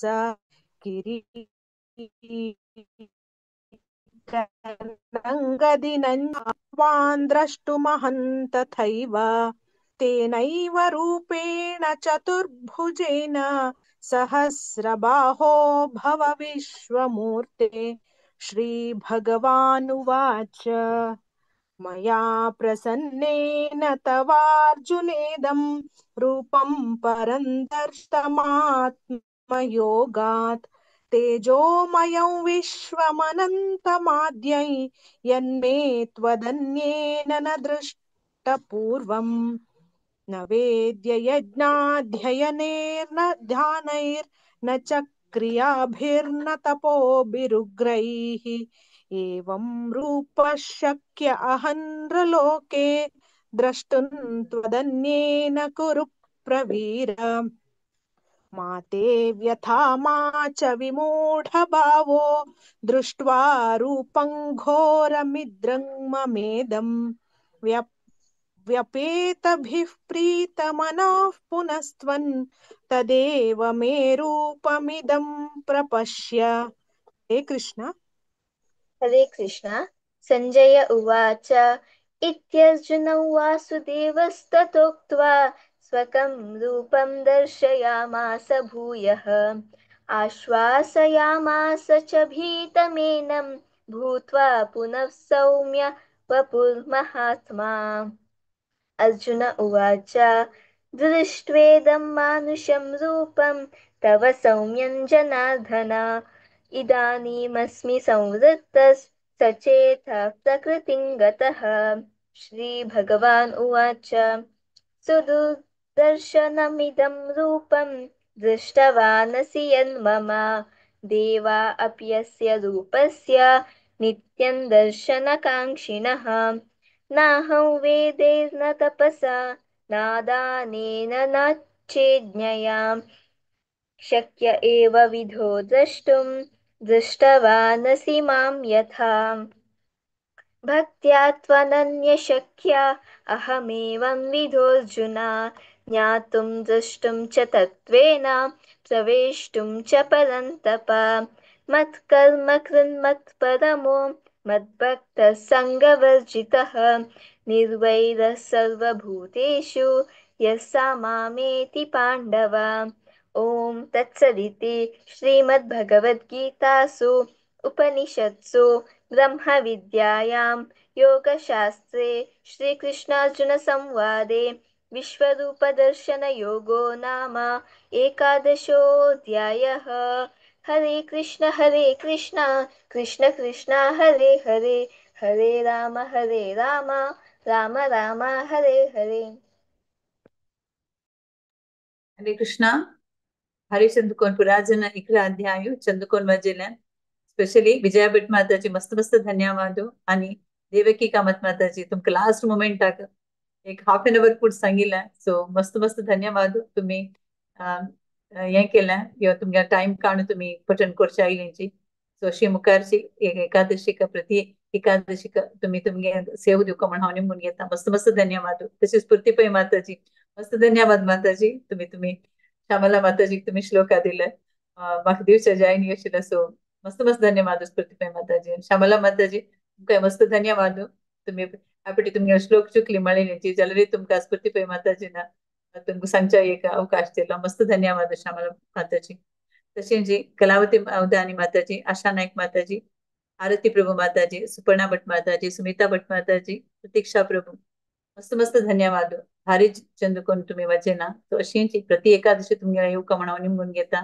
तुम्ही प्रति एकादशी येताची अशींच तुमगे सेवा तुम्ही कंटिन्यू करका म्हण हांव तुमगे निमून घेता भगवत पुराण कोंकणी तर्फेन तुमकां मनस्पूर्वक हांव धन्यवाद देत माताजी हरे कृष्णा आता मी 12 अध्याय वचा या अध्याय ममता श्रेणी माताजी ने हांगे टीम येता आसा हरे कृष्ण माताजी हरे कृष्णा माताजी आमगेल 12 अध्याय भक्ती योग नावाचो सांगचा येता आसा चिरस्वी भक्तीन चिरस्वी श्लोक 1 आणि उमेश प्रभू उषा माताजी आणि श्रीनिती माताजी श्लोक 2 to 8 आणि व्यंकटेश प्रभू आणि शैला माताजी श्लोक 9 to 12 निर्मला माताजी सुरेश प्रभू श्लोक 13 to 15 आणि राधिका माताजी भक्त क्षितिज श्लोक 16 and 17 आणि भक्त तेजस भक्त श्रेयस आणि राधिका माताजी श्लोक 18 to 20 हरे कृष्णा चिरस्वी अमन स्टार्ट हरे कृष्णा वसुदेवस्तुतं देव हंसचाणूरवर्धनं देवकी परमानन्दं कृष्णं वन्दे देवम् अत्र द्वादशोऽध्यायः भक्तियोगः अर्जुन उवाच एवं सततयुक्ताय भक्ता स्वां पर्युपासते येषामप्यक्षरमव्यक्तं तेषां के योगवित्तमः श्रीभगवानुवाच मय्यावेश्य मनो ये नित्य उक्ता उपासते श्रद्धायां परयोपेता ते मे युक्ततमाः पथः हरे कृष्णा एकक्षरमनिर्देशम् अव्यक्तं पर्युपासते सर्वत्र गमचिन्त्यं च कूटस्थम् अचलं ध्रुवम् सन्निमेन्द्रियं ग्रामं सर्वत्र समबुद्धयः ते प्राप्नुवन्ति मामेव सर्वभूतहिते रताः हरे कृष्णा तेषोऽधिकतरस्तेषाम् अव्यक्तासक्तचेतसाम् अव्यक्ता हि गतिर्दुःखम् देहवद्भिरव्याप्यते एतु सर्वाणि कर्माणि मयि सन्न्यस्य मत्तपराः अनन्येनैव योगेन माम ध्यायन्त उपासते हरे कृष्णा तेषामहं समुद्धर्ता मृत्यु संसार सागरात् भवामि न चिरात् पार्थ मय्यावेशित चेतसाम् मय्येव मन आदस्व मयि बुद्धिं निवेशय निवसिष्यसि मय्येव अथ ऊर्ध्वं न संशयः हरे कृष्ण अथ चित्तं समाधातुं न शक्नोषि मयि स्थिरम् अभ्यासयोगेन ततः मामिच्छाप्तुं धनञ्जय अभ्यासोऽप्यसमर्थोऽसि मत्कर्म परमो भव मदर्थमपि कर्माणि कुर्वान् सिद्धिमवाप्स्यसि अथैतदप्यशक्तोऽसि कर्तुं महोगमाश्रितः सर्वकर्मफलत्यागं ततः कुरु यतात्मवान् श्रेयो हि ज्ञानमभ्यासात् ज्ञानात् ध्यानं विशिष्यते ध्यानात् कर्मफलत्यागं त्यागात् शान्तिरनन्तरम् हरे कृष्ण हरे कृष्णा अद्वेष्टा सर्वभूतानां मैत्रः करुण एव च निर्ममो निरहङ्कारः समदुःखसुखक्षमी सन्तुष्टः सततयोगी यतात्मा दृढनिश्चयः मर्यप्रिततमनो बुद्धि एवमभिमुक्तः स मे प्रियः। हरे कृष्ण। हरे कृष्णा यस्मानो द्विजते लोको लोकानो द्विजते च यः हर्षमर्षभयोद्वेगै मुक्तो यः च मे प्रिय। हरे कृष्णा। हरे कृष्णा अनपेक्षे शुचि दक्ष उदासीनो गतव्यतः सर्वारंभ परित्यागी यो मद्भक्त समे प्रिय। हरे कृष्णा। हरे कृष्णा यो न हृष्यति न द्वेष्टि न शोचति न कांक्षति शुभाशुभ परित्यागी भक्तिमान्य समे प्रियः। हरे कृष्णा। हरे कृष्णा समशत्रौ च मित्रे च तथा मानपमानयोः शीतोष्ण सुख दुःखेषु समासज्ञ विवर्जिताः। हरे कृष्णा। हरे कृष्ण तुल्य निन्दास्तुतिर्मौनी संतुष्टो येन केनचित् अनिकेत स्थिरमति भक्ति मान मे प्रियो नरः एतु धर्मामृतमिदम् यतोक्तं पर्युपासते श्रद्धानमत्परमा भक्तास्तेतीव मे प्रिया। ओम तत्सविति श्रीमद्भगवद्गीतासु उपनिषत्सु ब्रह्म विद्यायां योगशास्त्रे श्रीकृष्णार्जुन संवादे भक्ति योगो नाम द्वादशोऽध्यायः। हरे कृष्णा कृष्ण कृष्ण हरे हरे हरे राम राम हरे हरे हरे कृष्ण कृष्ण कृष्ण हरे हरे हरे राम राम हरे हरे हरे हरे कृष्णा कृष्ण भक्तिं हरे चिरस्वी हरे भक्त तेजस भक्त श्रेयस भक्त क्षितिज आणि उमेश प्रभू उषा माताजी श्रीनीती माताजी व्यंकटेश प्रभू शैला माताजी निर्मला माताजी सुरेश प्रभू राधिका माताजी आणि अनेक राधिका शानबाग माताजी सगळ्यांनी भारी चंद करून रिसाईट केला. मस्त मस्त धन्यवाद. आणि विद्या माताजी तू आमका हे अवकाश कोण दिल्या का तुका आणि भागवत पुराण कोंकणी टीमाका सगळ्यांक काम गेलो. धन्यवाद. हरे कृष्णा. हरे कृष्ण माताजी. धन्यवाद तुमको माताजी. तुम्ही टीम घेऊन येताची. तुम्ही आम्ही भगवत पुराण कोंकणी जो कसंत स्टार्ट केला पारायण भगवद्गीता तुम्ही उत्साह ते मुखार व्हरतसची तुमगेले पुरा टीम तांनी सो त्या निमित्त तितले आयकोन चलतस हे मी पुरा जना फॅमिली तांकां हाडू अशींची मुखारी भगवत पुराण कोंकणी तांनी कसं स्टार्ट केला की तुम्ही पुरा जना तुमगे पुरा जना प्रोत्साह जेवका तशींची तुम्ही पुरा जना की आमकां प्रोत्साह आमकां हें करता आमकां चड काम ना पुरा तुम्ही जी कॉर्डिनेटर्स येतसची सो तुम्ही हें घेत चॅप्टर घेवन तुम्ही तुमगेले जना कोटुकोन तुमगेले हातून पुरा जना मुखार हाडतसची भगवद्गीता प्रसार तुम्ही करतसची सो तुमकां धन्यवाद माताजी.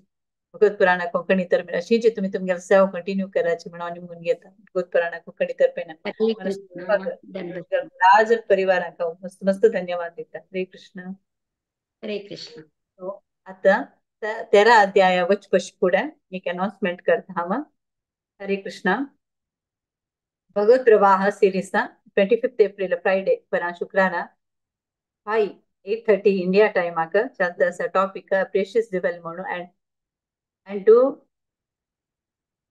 two queens सांगू येतसची हर ग्रेस रजदेवी प्रिया माताजी हांनी सॅटर्डे का शिला प्रभुपाद लीलामृत 7:30 का इंडिया टायमाक तशींची संडे जपा सेशन चलता 5:30 इंडिया टायमाक तुमका अगर एक राउंड चांट करका म्हण जाल्यार तुम्ही शिल्पा हेगडे माताजीक तुम्ही नाव दिवका तशीच 10 ऑफेन्स आसा म्हणे नामापराधू तुम्ही जप करची पुष्पुडे 10 नामापराधू असं ते ध्यान दिवन करू ऐकून हे जप करका म्हणून ते सांगका म्हण जाल्यार तुम्ही शिल्पा हेगडे माताजीक नाव दिवका तशीच नेक्स्ट मोहिनी एकादशी संपूर्ण भगवत पारायण मे 8 थर्सडे गुरुवार येता आसा संजवाळा 5:30 सेम टायमाक सो तुम कोण कोणाक सांगच्या इच्छा आशिल्ली 1 to 6 भारती पै माताजीक तशीच 7 to 12 माया नायक माताजीक आणि 13 to 18 म्हाका नाव देवियत प्रत्येक सेशन आपुडे सोमारा बुधवारा शुक्रारा शनिवारा प्रत्येक सेशन आपुडे 5 मिनिट हे आमगेले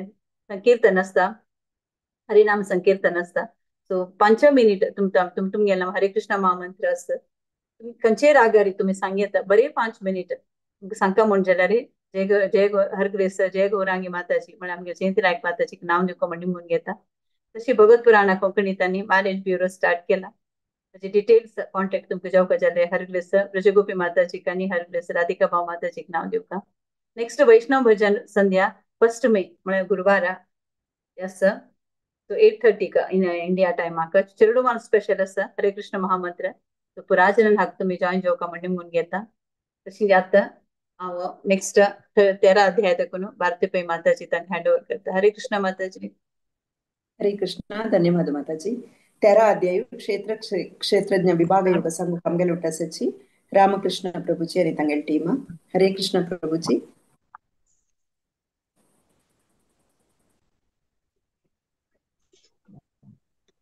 हरे कृष्ण माताजी हरे कृष्ण धन्यवाद प्रणाम सगळ्यांक आमले क्षेत्र देशांचे इतिहासाची स्टार्टिंग ईशा कामात श्लोक 1 भक्ती निशा कामात श्लोक 1 राजा प्रभुजी आणि राधिका माताजी श्लोक नंबर 2 ते 4 तशी नलिनी अम्मा माताजी तशी भक्त सोहम मंगेश प्रभुजी वनिता माताजी 5 ते 11 तशी माया माताजी पांडुरंग प्रभुजी 12 ते 14 सुरेखा माताजी 15 आणि 16 रूपा माताजी 17 आणि 18 लोकेश प्रभुजी वृद्धी माताजी 19 ते 21 जयेश प्रभुजी आणि जागृती माताजी 22 ते 24 तशी भक्त शुभम भक्ती साक्षी आणि शशिकला माताजी 25 ते 27 तशी ममता माताजी 28 आणि 29 तशी चंद्रिका चरण हाव आणि रचना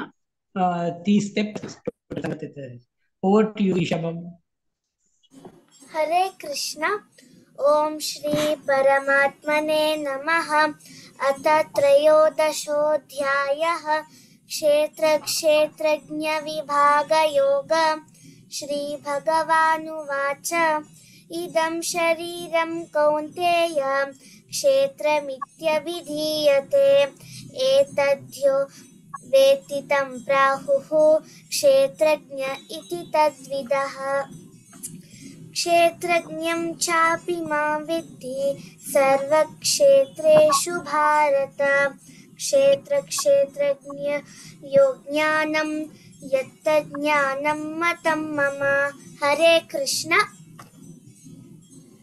तत्क्षेत्रं यच्च यादृक् यद्विकारी यतश्च यत् स च यो यत्र भावश्च तत्समासेन मे शृणु ऋषिभिर्बहुधा गीतं छन्दोभिर्विविधैः पृथक् ब्रह्मसूत्रपदैश्चैव हेतुमद्भिर्विनिश्चितैः हरे कृष्ण महाभूतान्यहंकारो बुद्धिरव्यक्तमेव च इंद्रियाणि दशैकं च पञ्चचेन्द्रियगोचराः इच्छा द्वेषं सुखं दुःखं संगाचेतना धृतिः एतत् क्षेत्रं समासेन सविकारमुदारतम्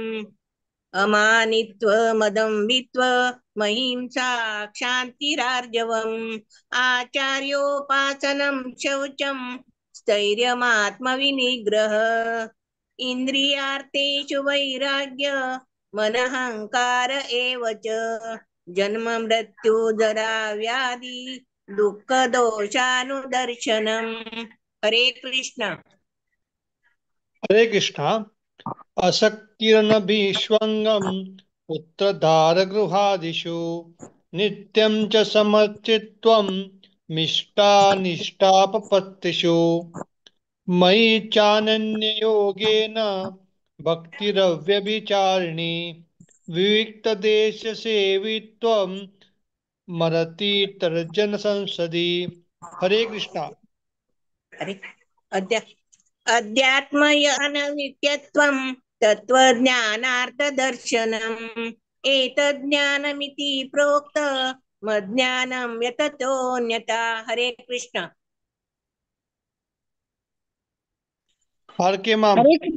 हरे कृष्ण।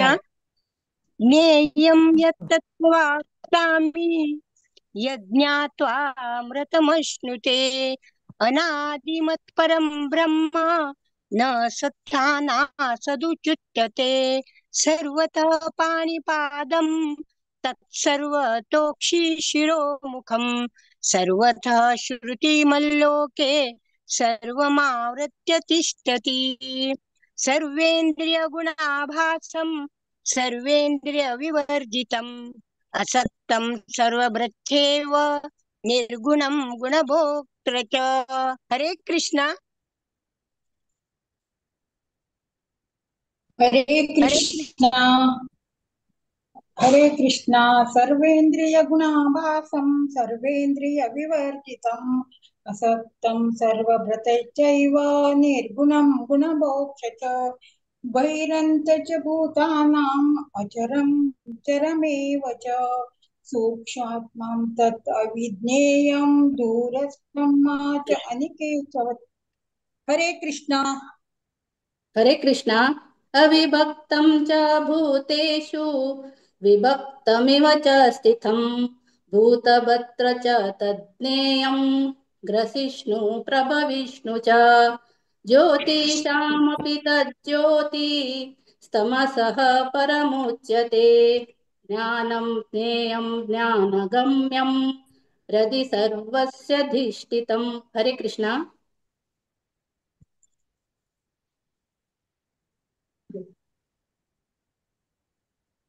हरे कृष्ण।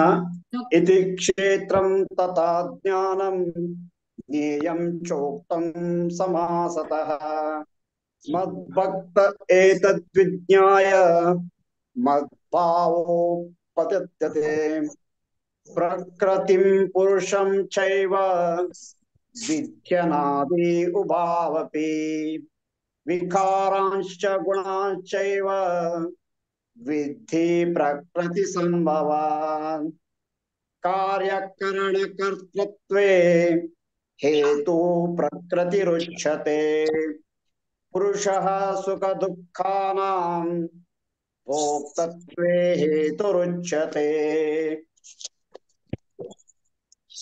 हरे कृष्णा।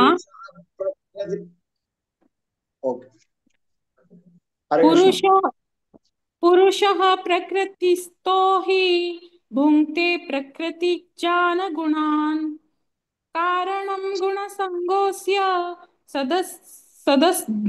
सदस्योनिजन्मसु उपद्रष्टानुमन्ता च भर्ता भोक्ता महेश्वरः परमात्मेति चाप्युक्तो देहेऽस्मिन् पुरुषः परः। हरे कृष्णा।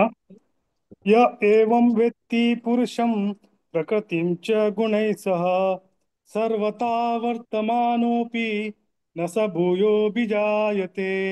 हरे कृष्णा। हरे कृष्णा। ध्यानेत्मानि पश्यन्ति केचिदात्मानम् आत्मना अन्ये संख्येन योगेन कर्मयोगेन चापरे अन्यदेवं जगनानन्तः श्रुतेभ्य उपासते तेऽपि चैतन्यन्तः मृत्युं श्रुतिपरायणे यावत् सञ्जयाते किञ्चित् सत्त्वं सत्त्वरागमे क्षेत्रक्षेत्रसंजया इति तद्विद्धि भरतर्षभ। हरे कृष्ण हरे कृष्णा समं सर्वेषु भूतेषु तिष्ठन्तं परमेश्वरं विनश्यत्वं विनश्यन्तं यन्तं यः पश्यति स पश्यति समं पश्यन् हि सर्वत्र समवस्थितमीश्वरं न हिंस्यात्मात्मानात्मानं ततो याति परां गतिम्। हरे कृष्णा।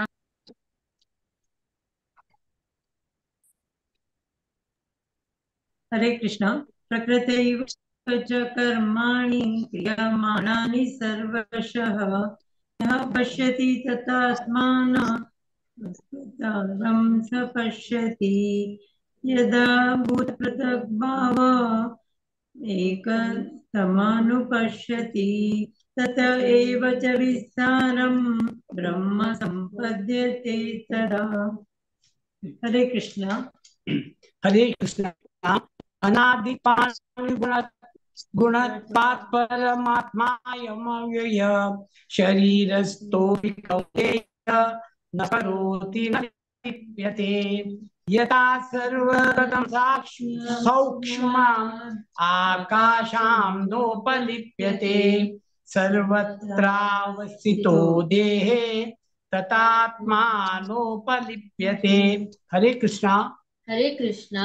यथा प्रकाशयत् एकः कृष्णं लोकमिमं रविः क्षेत्रं क्षेत्र तथा कृष्णं प्रकाशयति भारत क्षेत्रक्षेत्रज्ञयोरेवम् अन्तरं ज्ञानचक्षुषा भूता प्रकृतिमोक्षं च ये विदुर्यान्ति ते परम्। ओम तत्सदिति श्रीमद्भगवद्गीतासु उपनिषत्सु ब्रह्मविद्यायां योगशास्त्रे श्रीकृष्णार्जुन संवादे क्षेत्रक्षेत्रज्ञयोगो नाम त्रयोदशोऽध्यायः। हरे कृष्णा कृष्णा कृष्णा हरे हरे हरे राम राम राम हरे हरे हरे कृष्णा कृष्णा कृष्णा हरे हरे राम राम राम हरे हरे कृष्णा। हरे कृष्णा। आज ही आमका 30 चॅप्टर आसा। फर्स्टाक हांव भागवत पुराण कोंकणी टीम लिडर जाल्याक चूक मागता। ते 13th चॅप्टर कायम एक श्लोक हे जाती आसा। आज बी आमी एक श्लोक शिकले आमकां क्षमोरो तशी आज पठन केल्ले भक्तीन ईशा नलिनी अम्मा माताजी सोम मंगेश प्रभुजी तशीची माया माताजी पांडुरंग प्रभुजी सुरेखा माताजी रूपा माताजी लोकेश प्रभुजी जयेश प्रभुजी जागृती माताजी तशी साक्षी भक्तीन साक्षी तशी शशिकला माताजी ममता माताजी तशी चंद्रिका तशी रचना आम्ही आज पठन केले आसा। पठन करतना कसने चड कमी जाल्यार ते आमकां क्षम उरो तशें आमकां अलॉट केल्ले भागवत पुराण कोंकणी टीम लीडर्सांक मस्त मस्त धन्यवाद। भारती पे माताजी मस्त मस्त धन्यवाद आमकां अलॉट केल्ले। Thank you very much. सर्वे जना सुखिनो भवन्तु। हरे कृष्ण। हरे कृष्ण। ಧನ್ಯವಾದ ಪ್ರಭುಜಿ. ಪ್ರತಿ ಏಕಾದಶಿ ಶಿಯನ್ तुमगे सेवा दिवका मंडी म्हणून घेता सगळ जन खुशीन एक उमेदी घेऊन शिकून सांगता सची तेची एक व्हडलो विषय तुमगे सेवा दिता सची प्रति एकादशी येऊन तुम्ही अशी सेवा दिवका मंडी म्हणून घेता मस्त धन्यवाद प्रभुजी. हरे कृष्ण। हरे कृष्ण। हरे कृष्ण। हरे कृष्ण. आता 14 अध्याय गुणत्रय विभाग योग संघ कामगे लुटासची राजेश महाले प्रभुजी अंतांगेल टीम. हरे कृष्ण प्रभुजी.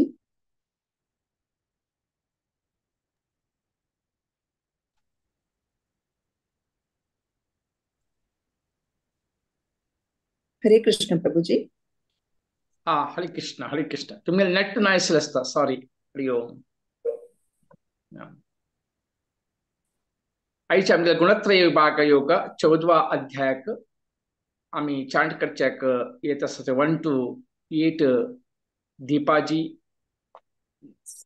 स्वातीजी 9 to 16, दीपाजी आणि 17 to 27 हांव सांगत आसा. आमगेले भितर थोडे एडजस्टमेंट केला कित्याक म्हळ्यार 2 लोक सांगचे आशिल्ले ते पॉवर सप्लाय ना, लायटनिंग आनी पावस आसा त्या खातीर आमी 3 लोक आमी एडजस्ट करून चांट करत आसात.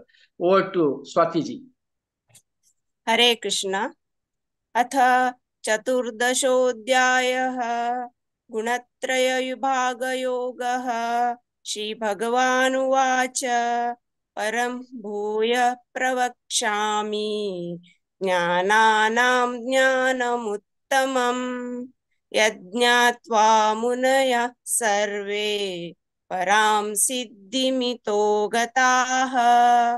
इदं ज्ञानमुप्राशित्य मम साधर्म्यमागताः सर्गेऽपि नोपजायन्ते प्रलयेन व्यधन्ति च. मम यो निर्मः ब्रह्मा तस्मिन् गर्भं ददाम्यहम्. सम्भव सर्वभूतानां ततो भवति भारत.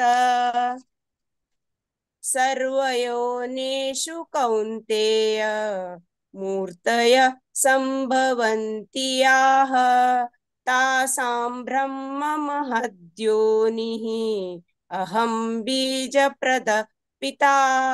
सत्त्वं रजस्तम इति गुणा प्रकृतिसम्भवाः निबध्नन्ति महाभावो देहे देहिनमव्ययम्. तत्र सत्त्वं निर्मलत्वात् प्रकाशकमनामयम्. सुखसङ्गेन बध्नाति ज्ञानसङ्गेन चानघ. रजोरागत्मकं विद्धि तृष्णासङ्गसमुद्भवम्. तन्निबध्नान्ति कौन्तेय कर्मसङ्गेन देहिनम्. तमस्तज्ञानजं विद्धि मोहनं सर्वदेहिनां. प्रमादालस्य निद्राभिः तन्निबध्नान्ति भारत. हरे कृष्ण. हरे कृष्ण.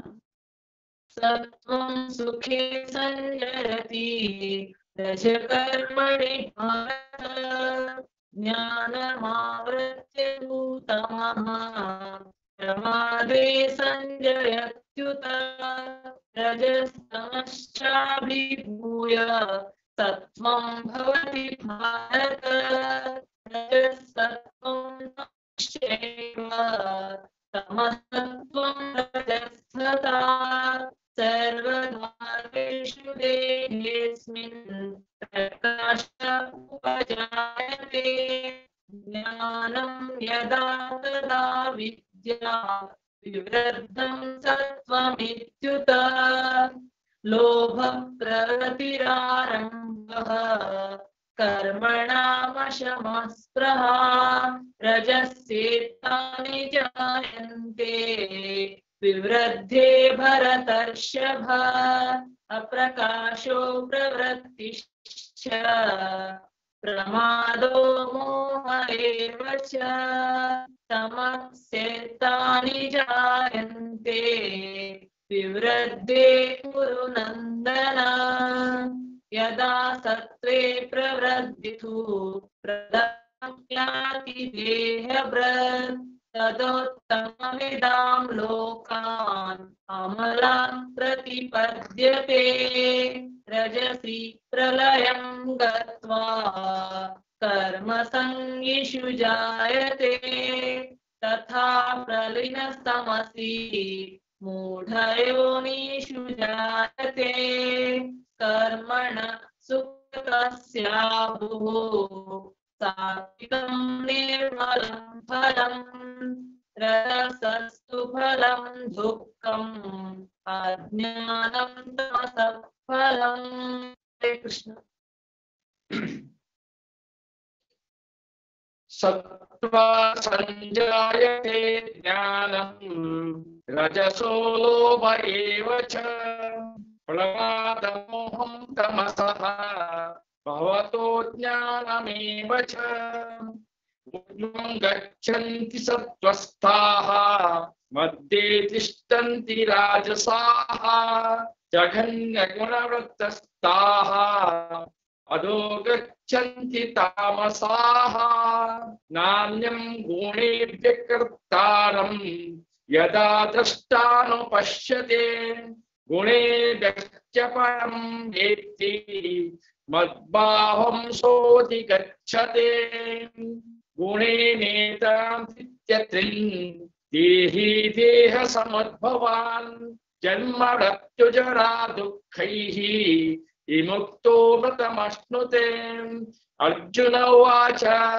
कैर्लिङ्गैस्त्रीन् गुणानेतान् अतीतो भवति प्रभो किमाचार कथं चैतान् त्रीन् गुणानति वर्तते श्री भगवान् उवाच प्रकाशं च प्रवृत्तिं च मोहमेव च पाण्डव न द्वेष्टि सम्प्रवृत्तानि न निवृत्तानि काङ्क्षते उदासीनवदासीनः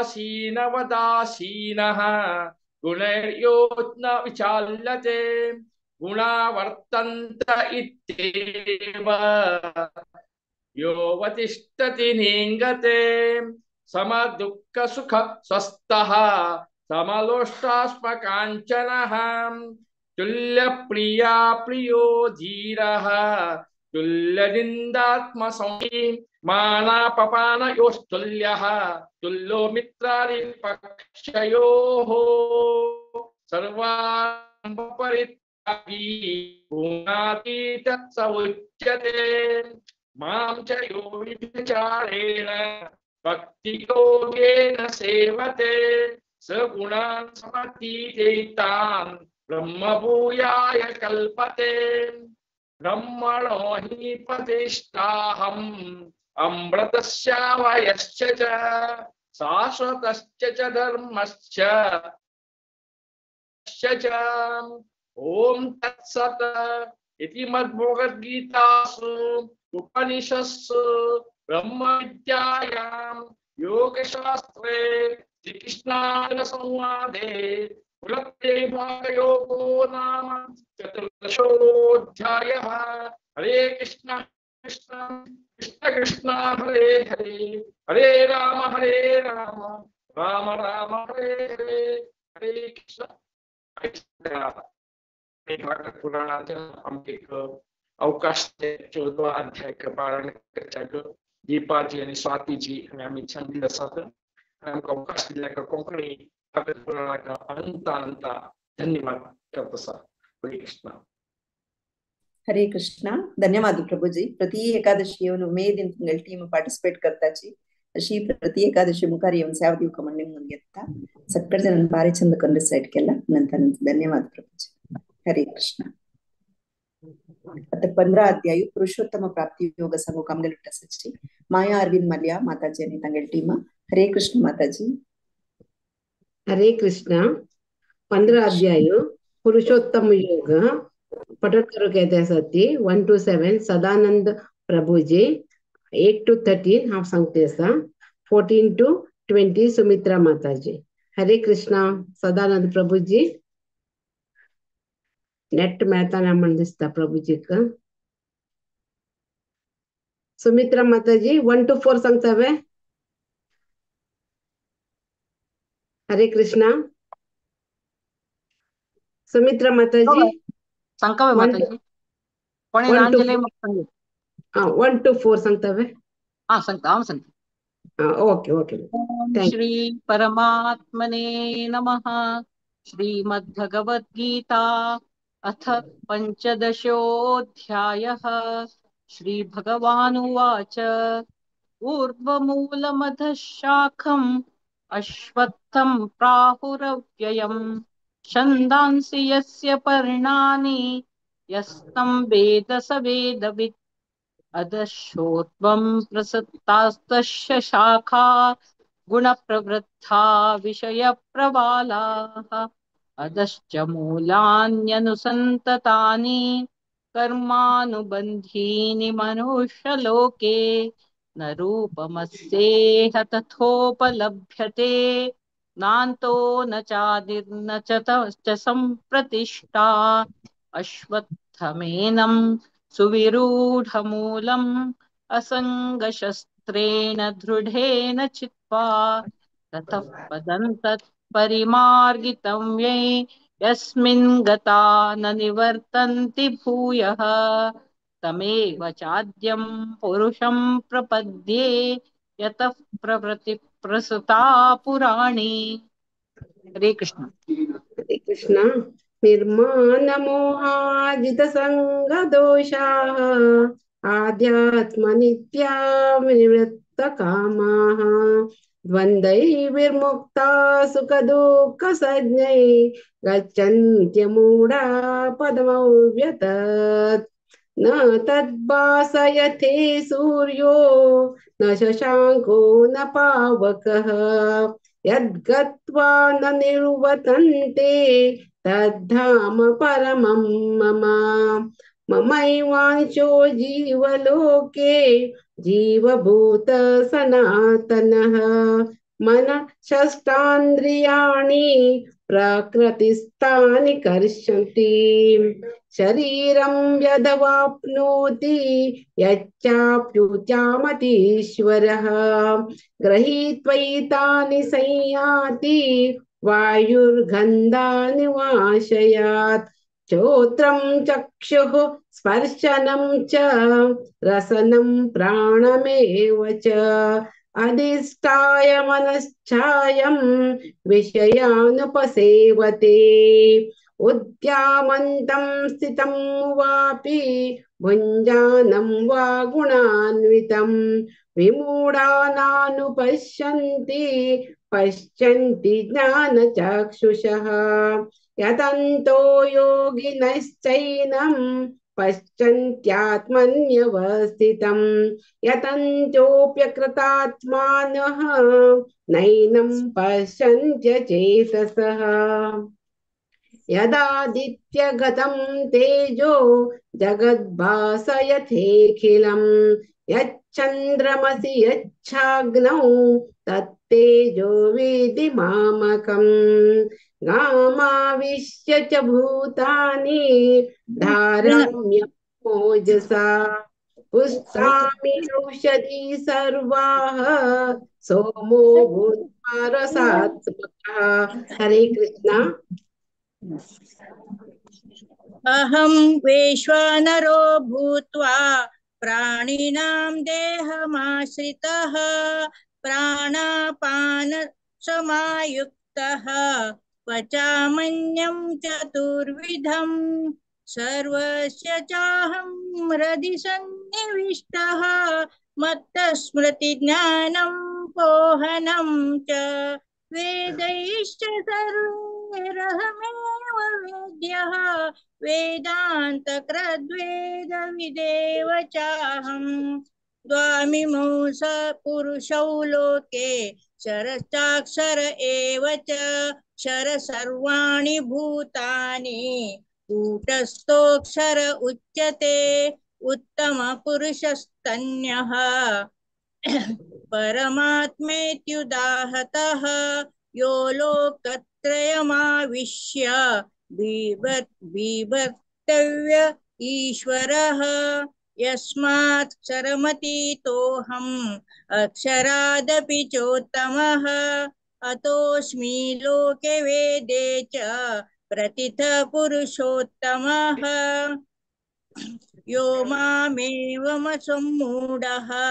जानाति पुरुषोत्तमं स सर्वविद्भवति मां सर्वभावेन भारत इति गुह्यतमं शास्त्रम् इदमुक्तं मया नघ एतद्बुद्ध्वा बुद्धिमान् स्यात् कृतकृत्यश्च भारत। ॐ तत्सदिति श्रीमद्भगवद्गीतासु उपनिषत्सु ब्रह्मविद्यायां योगशास्त्रे श्रीकृष्णार्जुन संवादे पुरुषोत्तमयोगो नाम पञ्चदशोऽध्यायः। हरे कृष्ण कृष्ण कृष्ण हरे हरे, हरे राम राम राम हरे हरे। हरे जय श्री कृष्ण। हरे कृष्ण. आशा हेगडे माताजी आणि सुमित्रा माताजी भारी चंदकोन लायक करून सांग पठण केलेलं असा. सदानंद प्रभूजी येनी आज कारण की नेटवर्क इश्यू म्हण दिसता. तक्षण आशा माताजीन येऊन आमका मुखार सण सांगिले की तिंका अनंत अनंत धन्यवाद.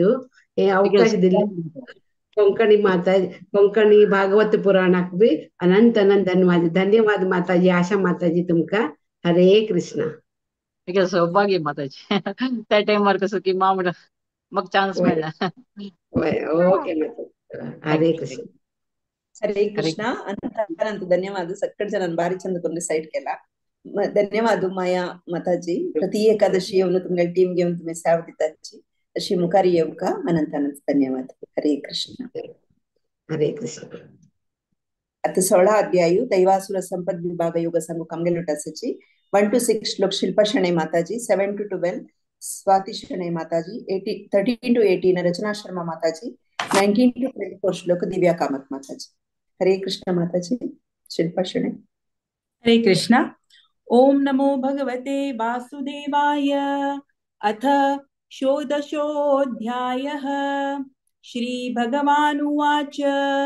अभयं सत्त्वसंशुद्धिर्ज्ञानयोग व्यवस्थितिः दानं दमश्च यज्ञश्च स्वाध्यायस्तप आर्जवम् अहिंसा सत्यमक्रोध त्यागशान्तिरपैशुनम् दया भूतेष्वलोलुप्त्वम् मार्दवम् रीरचापलम् तेजशमादृति शौचम् अद्रोहो नातिमानिता भवन्ति सम्पदं दैवीम् अभिजातस्य भारत दम्भो दर्पोऽभिमानश्च क्रोधपारुष्यमेव च अज्ञानं चाभिजातस्य पार्थ सम्पदमासुरीं दैवी सम्पद्विमोक्षाय निबन्धायासुरीमता मा शुचौ सम्पदं दैवीम्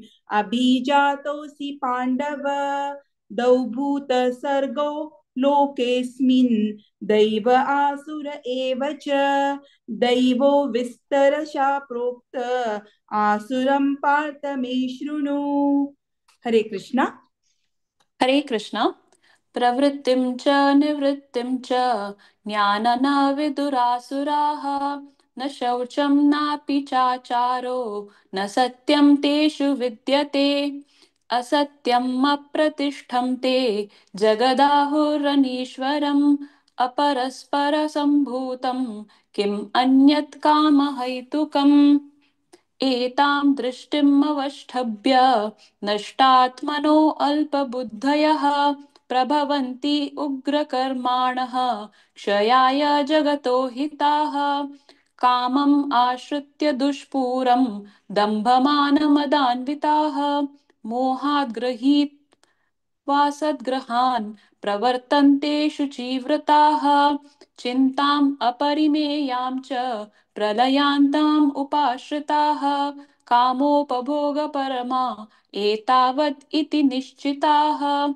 आशापाशशतैर्बद्धाः कामक्रोधपरायणाः ईहन्ते कामभोगार्थम् अन्यान्येनार्थसञ्चयान्.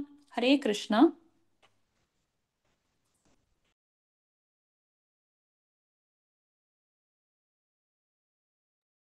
हरे कृष्ण. रचना शर्मा माताजी. कोणी चान्स मिळणार तिला सचबाजी.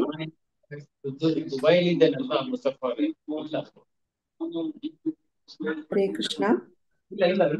ಸಂಕವ ಭಾರತಿ हाडना माताजी सांगितलं 13 to 18 श्लोक. ಸಂಕವ वै आशा। हरे कृष्ण। इदमद्य मया लब्धम् इमं प्राप्स्ये मनोरथम् इदमस्तीदमपि मे भविष्यति पुनर्धनम् असौ मया हतः शत्रुर्हनिष्ये चापरानपि ईश्वरोऽहमहं भोगी सिद्धोऽहं बलवान् सुखी आढ्योऽभिजनवानस्मि कोऽन्योऽस्ति सदृशो मया यक्ष्ये दास्यामि मोदिष्य इत्यज्ञानविमोहिताः अनेकचित्तविभ्रान्ता मोहजालसमावृताः प्रसक्ताः कामभोगेषु पतन्ति नरकेषु च।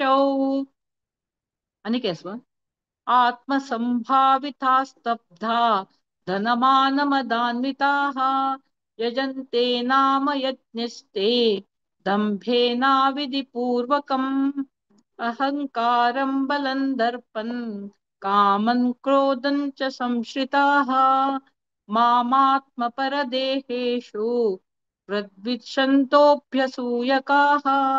हरे कृष्ण। हरे कृष्ण हरे कृष्ण। तानहं द्विषता क्रूरन् संसारेषु नरादमना क्षिपम्यजस्रम् अशुभन् आसुरिष्वेव योनिषु आसुरीं योनिमापन्नः मूढजन्मानि जन्मनि मामाप्राप्येव कौन्तेय ततो यान्त्य अधमं गतिम् त्रिविधं नरकसैदं द्वारं नाशनमात्मनः कामः क्रोधस्तथा लोभः तस्मद्देतत्त्रयं त्यजेत् एतैर्विमुक्तः कौन्तेय तमोद्वारैः त्रिभिर्नरः आचार्यत्यात्मना श्रेयः ततो याति परं गतिम् यः शस्त्रविधिमुत्सृज्य वर्तते कामकारतः न स सिद्धिम् अवाप्नोति न सुखं न परं गतिम् तस्मच्छस्त्रं प्रमाणं ते कार्य अकार्य व्यवस्थितौ ज्ञात्वा शस्त्रविधानोक्तो कर्म कर्तुम् इहारसिः। ओम तत्सदिति श्रीमद्भगवद्गीतासु उपनिषत्सु ब्रह्मविद्यायां योगशास्त्रे श्रीकृष्णार्जुन संवादे दैवासुर संपद्विभाग योगो नाम षोडशोऽध्यायः।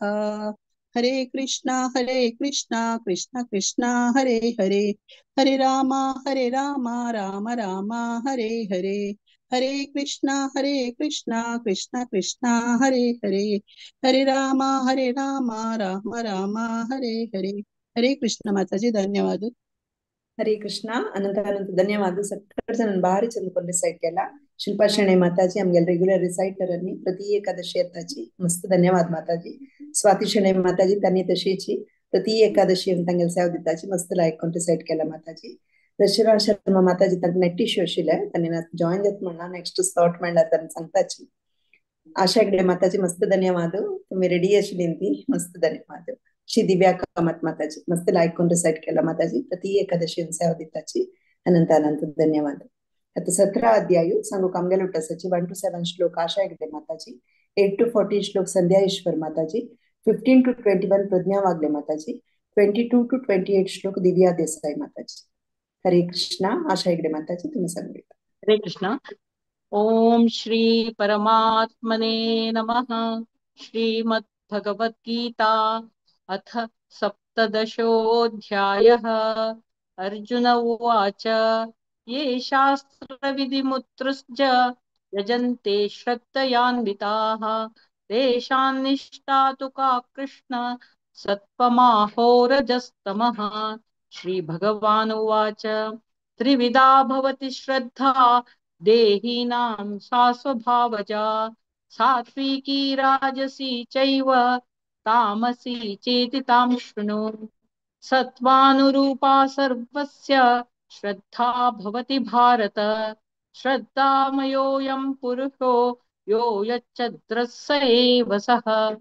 यजन्ते सात्विका देवान् यक्षरक्षांसि राजसाः प्रेतान् भूतगणांश्चान्ये यजन्ते तामसा जनाः अशास्त्रविहितं घोरं तप्यन्ते ये तपो जनाः दम्बाहङ्कारसंयुक्ता कामरागबलान्विताः कर्षयन्तः शरीरस्थं भूतग्राममचेतसः मां चैवान्तः शरीरस्थं तान् मिथ्यासुरनिश्चयान् आहारस्त्वपि सर्पस्य त्रिविधो भवति प्रियः यज्ञस्तपस्तथा दानं तेषां भेदमिमं शृणु। नार्पणमस्तु। हरे कृष्णा। हरे कृष्णा। आयुः सत्त्वबलारोग्य सुखप्रीतिविवर्धनाः रस्याः स्निग्धाः स्थिराः हृद्या आहारा सात्विकप्रियाः कट्वं लवणात्युष्णा तीक्ष्णरोक्षविदाहिनः आहारा राजसस्येष्टा दुःखशोकामयप्रदाः यातयामः गतरसं पूतिपर्युषितं च यत् उच्छिष्टमपि चामेद्यं भोजनं तामसप्रियम् अफलाकाङ्क्षिभिर्यज्ञो विधिदृष्टो य युज्यते यष्टव्यमे वेति मनः समादाय स सात्विकः अभिसन्धाय तु फलं दम्भार्थमपि चैव यत् युज्यते भरतश्रेष्ठ तं यज्ञं विद्धि राजसं विधिहीनम् असृष्टान्नं मन्त्रहीनम् अदक्षिणं श्रद्धाविरहितं यज्ञं तामसं परिचक्षते देवद्विजगुरुप्राज्ञा पूजनं शौचमार्जवम् ब्रह्मचर्यम् अहिंसा च शारीरं तप उच्यते। हरे कृष्णा।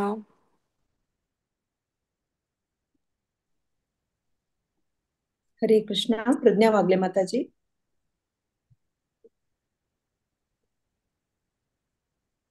रचना शर्मा माताजी सचवा। हरे कृष्णा।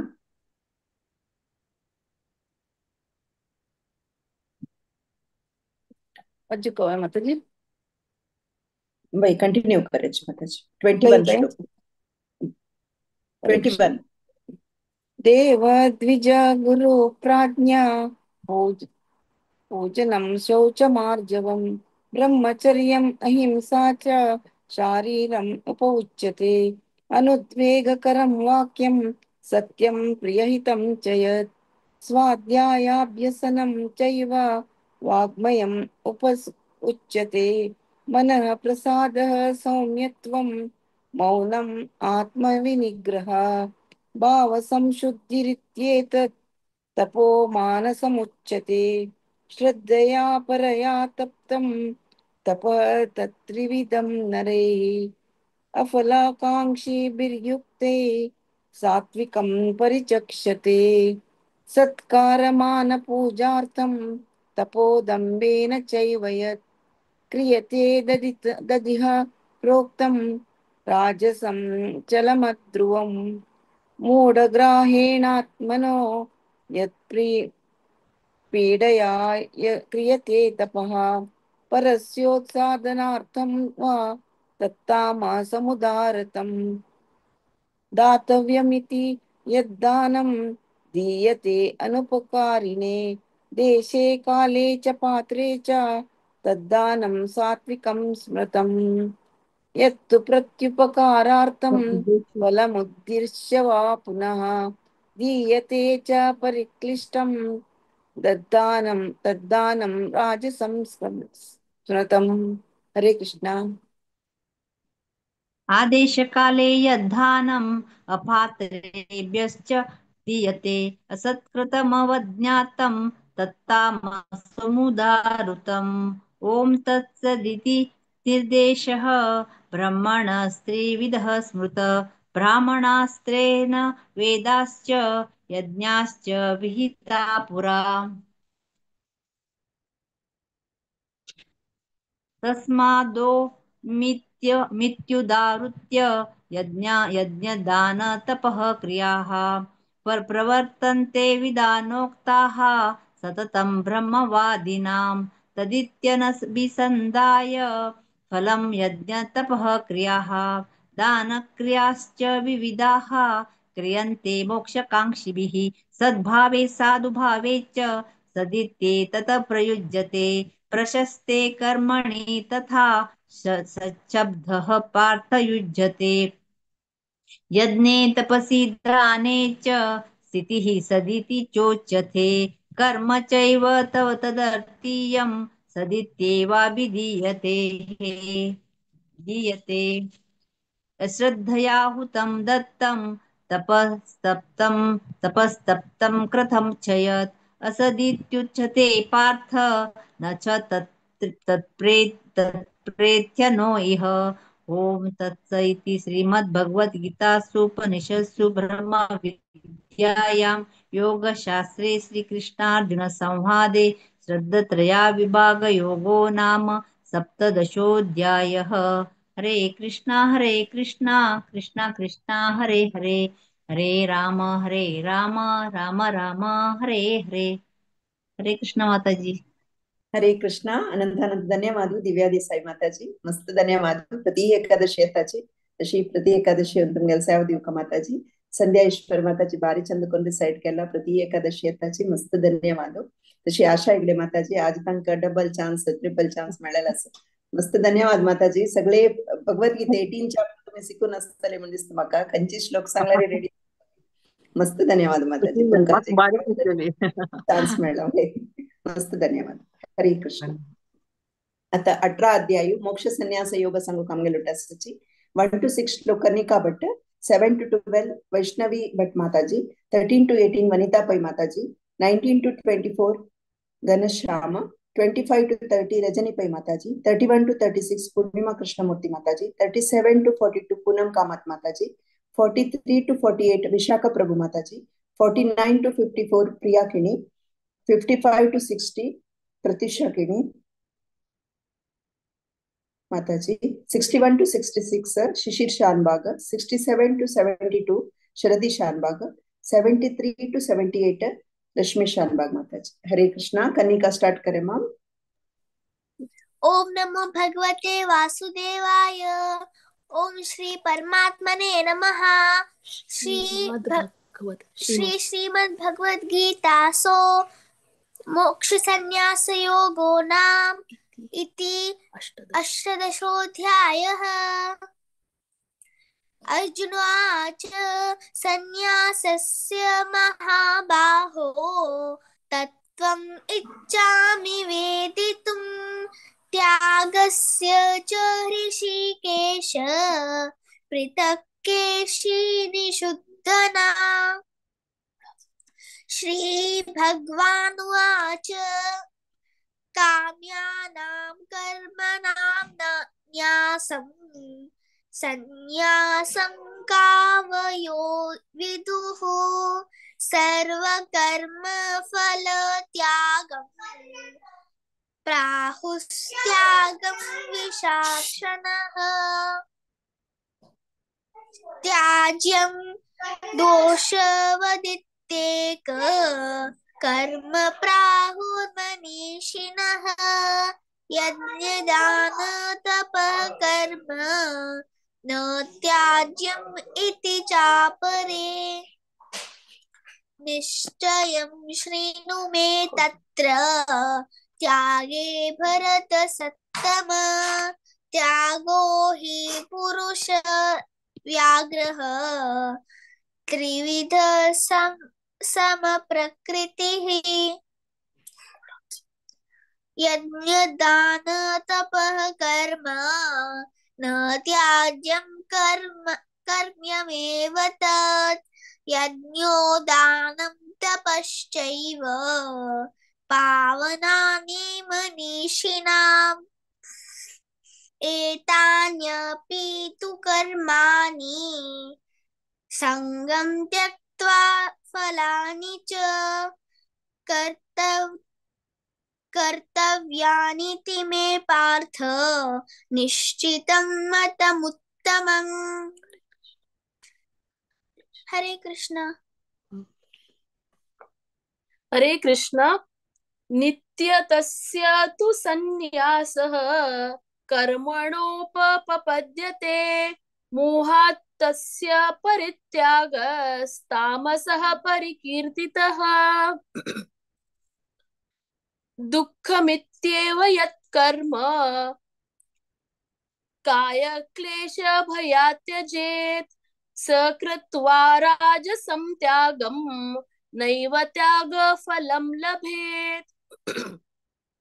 कार्यमित्येव यत्कर्म नियतं क्रियतेऽर्जुन संगं त्यक्त्वा फलं चैव स त्यागः सात्विको मतः। सॉरी। न द्वेष्ट्य कुशलं कर्म कुशलेनानुषज्यते त्यागी सत्त्व समाविष्टो मेधावी छिन्न संशयः। न हि देहभृता शक्यं त्यक्तुं कर्माण्य शेषतः यस्तु कर्म फलत्यागी स त्यागीत्यभिधीयते। अनिष्टमिष्टमिश्रं च त्रिविधं कर्मणः फलं भवत्यत्यागिनां प्रेत्य न तु सन्न्यासिनां क्वचित्। हरे कृष्ण। हरे कृष्ण। पंचैतानि महाबाहो कारणानि निबोध मे सांख्ये कृतान्ते प्रोक्तानि सिद्धये सर्वकर्मणाम् अधिष्ठानं तथा कर्ता करणं च पृथग्विधं विविधाश्च पृथक् चेष्टा दैवं चैवात्र पंचमम्। शरीरवाग्मनो वीर्य कर्म प्रारभते नरः न्यायं वा विपरीतं वा पंचैते तस्य हेतवः।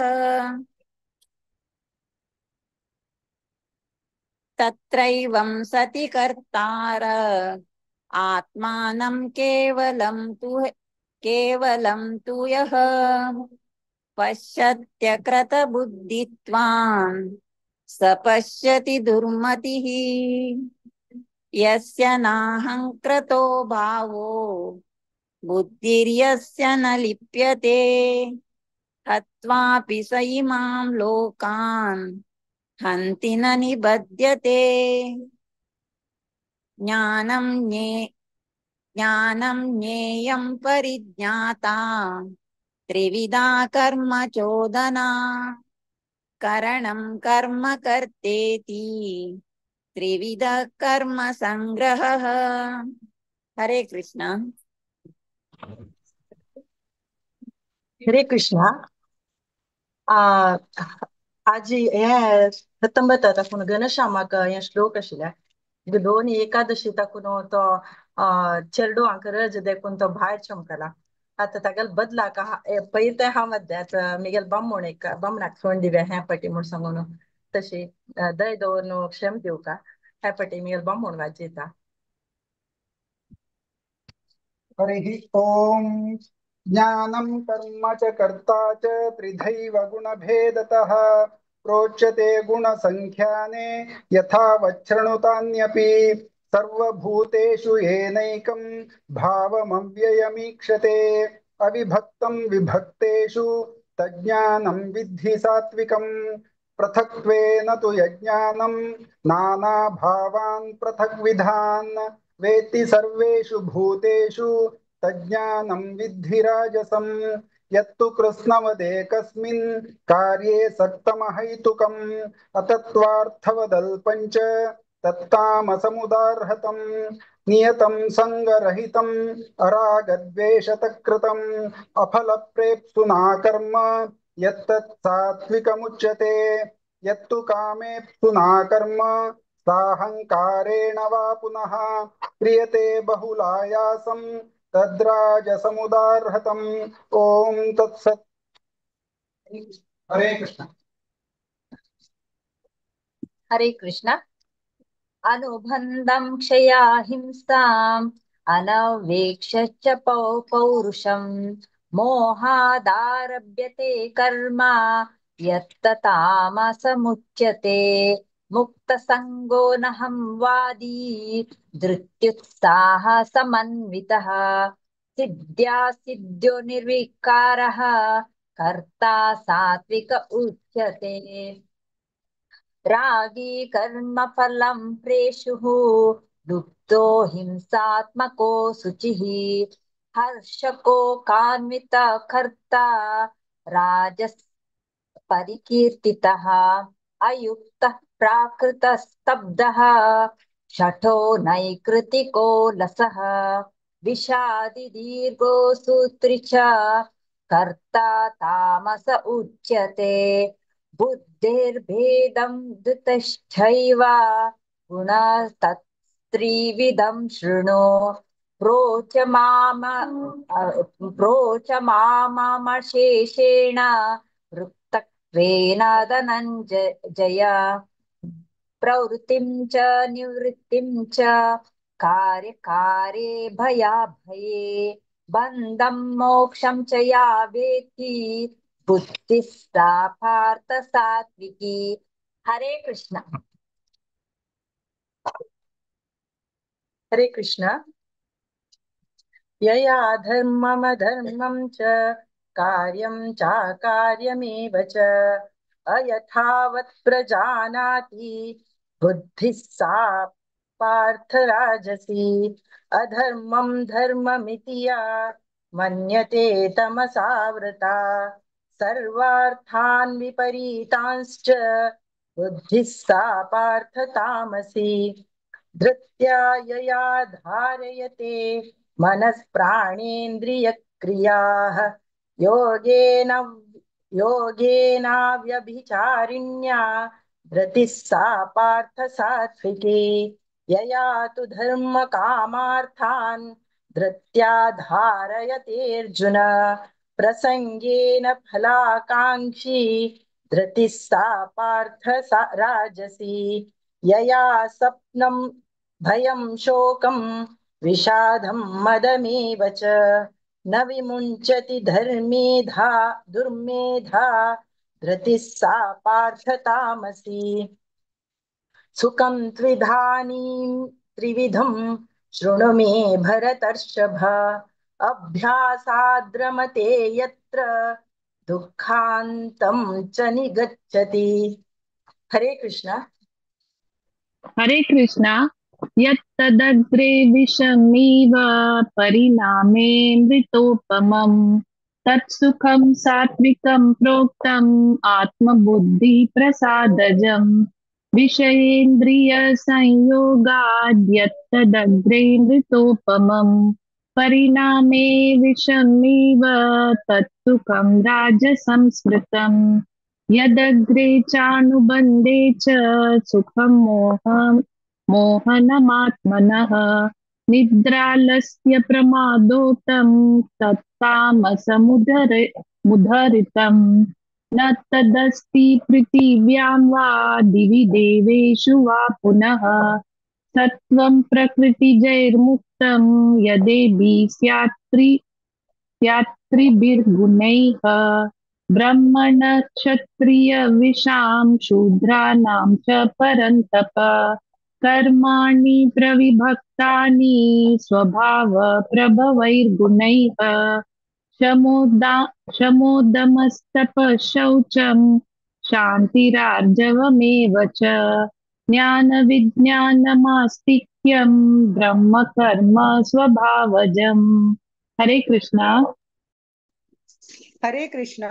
शौर्यं तेजो धृतिर्दाक्ष्यं युद्धे चाप्यपलायनम् दानमीश्वरभावश्च क्षेत्रं कर्म स्वभावजम् कृषिगोरक्षवाणिज्यं वैश्यकर्मा स्वभावजम् परिचर्यात्मकं कर्म शूद्रस्यापि स्वभावजम्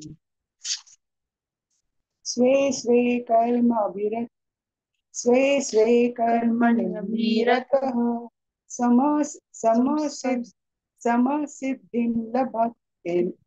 समसिद्धिं लभते नरः स्वकर्मनिरतं सिद्धिं यथा विन्दति तत्क्षणम्। हरे कृष्ण।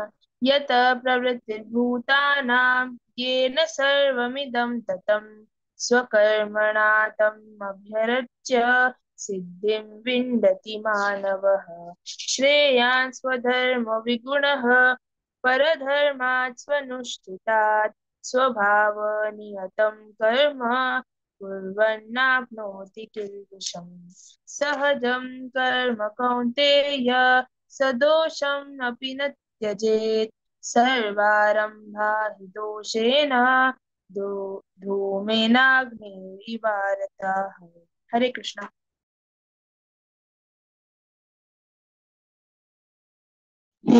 हरे कृष्ण। असक्त बुद्धिः सर्वत्र जितात्मा विगतस्पृहः नैष्कर्म्य सिद्धिं परमां संन्यासेनाधिगच्छति। सिद्धिं प्राप्तो यथा ब्रह्म तथाप्नोति निबोध मे। समासेनैव कौन्तेय निष्ठा ज्ञानस्य या परा। बुद्ध्या विशुद्धया युक्तः धृत्यात्मानं नियम्य च शब्दादीन् विषयान् त्यक्त्वा रागद्वेषौ व्युधस्य च विविक्तसेवी लघ्वाशी यतवाक्कायमानसः ध्यानयोगपरो नित्यं वैराग्यं समुपाश्रितः। अहङ्कारं बलं दर्पं कामं क्रोधं परिग्रहं विमुच्य निर्ममः शान्तः ब्रह्मभूयाय कल्पते। हरे कृष्ण। हरे कृष्ण। ब्रह्मभूतः प्रसन्नात्मा न शोचति न काङ्क्षति समः सर्वेषु भूतेषु मद्भक्तिं लभते परां। भक्त्या मामभिजानाति यावान्यश्चास्मि तत्त्वतः ततो मां तत्त्वतो ज्ञात्वा विशते तदनन्तरम्। सर्वकर्माण्यपि सदा कुर्वाणो मद्वपाश्रयः मत्प्रसादादवाप्नोति शाश्वतं पदमव्ययम्। चेतसा सर्वकर्माणि मयि सन्न्यस्य मत्परः बुद्धियोगमुपाश्रित्य मच्चित्तः सततं भव। मच्चित्तः सर्वदुर्गाणि मत्प्रसादात् तरिष्यसि। अत चेत्त्वमहङ्कारात् न श्रोष्यसि विनङ्क्ष्यसि। यदहङ्कारमाश्रित्य न योत्स्य इति मन्यसे। मिथ्यैष व्यवसायस्ते प्रकृतिं स्वां नियोक्ष्यति। स्वभावजेन कौन्तेय निबद्धस्वेन कर्मणा कर्तुं नेच्छसि यन्मोहात् करिष्यस्य वशोऽपि तथा। हरे कृष्ण। हरे कृष्ण। ईश्वर सर्वभूतानां हृद्देशेऽर्जुन तिष्ठति भ्रामयन् सर्वभूतानि यन्त्रारूढानि मायया तमेव शरणं गच्छ सर्वभावेन भारत तत्प्रसादात् परां शान्तिं स्थानं प्राप्स्यसि शाश्वतम्। इति ते ज्ञानमाख्यातं गुह्याद् गुह्यतरं मया विमृश्यैतदशेषेण यथेच्छसि तथा कुरु। सर्वगुह्यतमं भूयः शृणु मे परमं वचः। इष्टोऽसि मे दृढमिति ततो वक्ष्यामि ते हितम्। मन्मना भव मद्भक्तः मद्याजी मां नमस्कुरु मामे वैश्यसि सत्यं ते प्रतिजाने प्रियोऽसि मे सर्वधर्मान् परित्यज्य मामेकं शरणं व्रज अहं त्वा सर्वपापेभ्यः मोक्षयिष्यामि मा शुचः। हरे कृष्ण।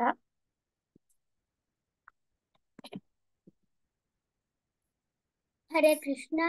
इदं ते न तपस्काय न भक्ताय कदाचन न च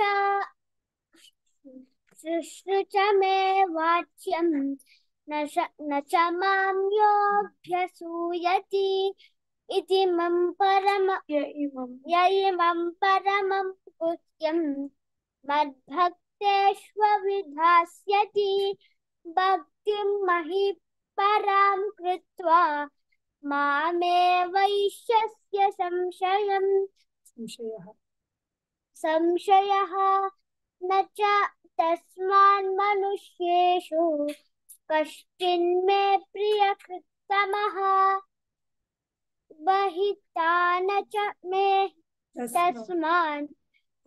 तस्मात् अन्यः प्रियतरो भुवि अध्यक्षते च य इमम्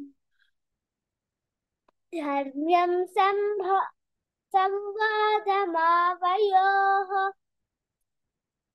ज्ञानयज्ञेन तेनाहम् इष्टस्याभिधि मे मतिः श्रद्धावाननसूयश्च शृणु मे परमं शृणुयादपि यो नरः सोऽपि मुक्तः शुभान् लोकान् प्राप्नुयात् पुण्यकर्मणः कर्मणां कच्चिदेतच्छ्रुतं पार्थ त्वयैकाग्रेण चेतसा कच्चिदज्ञानसम्मोहः प्रणष्टश्चे धनञ्जय। हरे कृष्ण। हरे कृष्ण। अर्जुन उवाच नष्टो मोहस्मृतिर्लब्धा तस्मादात्मान्मयाच्युत स्मितोऽसि गतसन्देहः करिष्ये वचनं तव।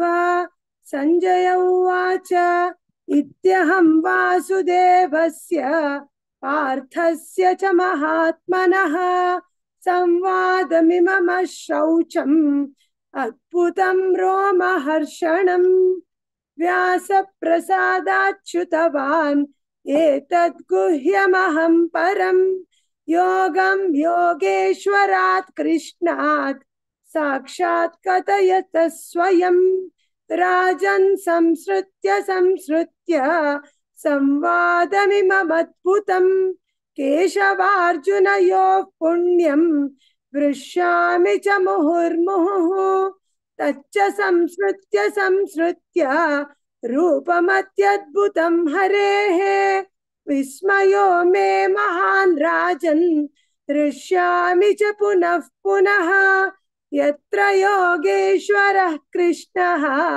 यत्र पार्थो धनुर्धरः तत्र श्रीर्विजयो भूतिः ध्रुवा नीतिर्मतिर्मम।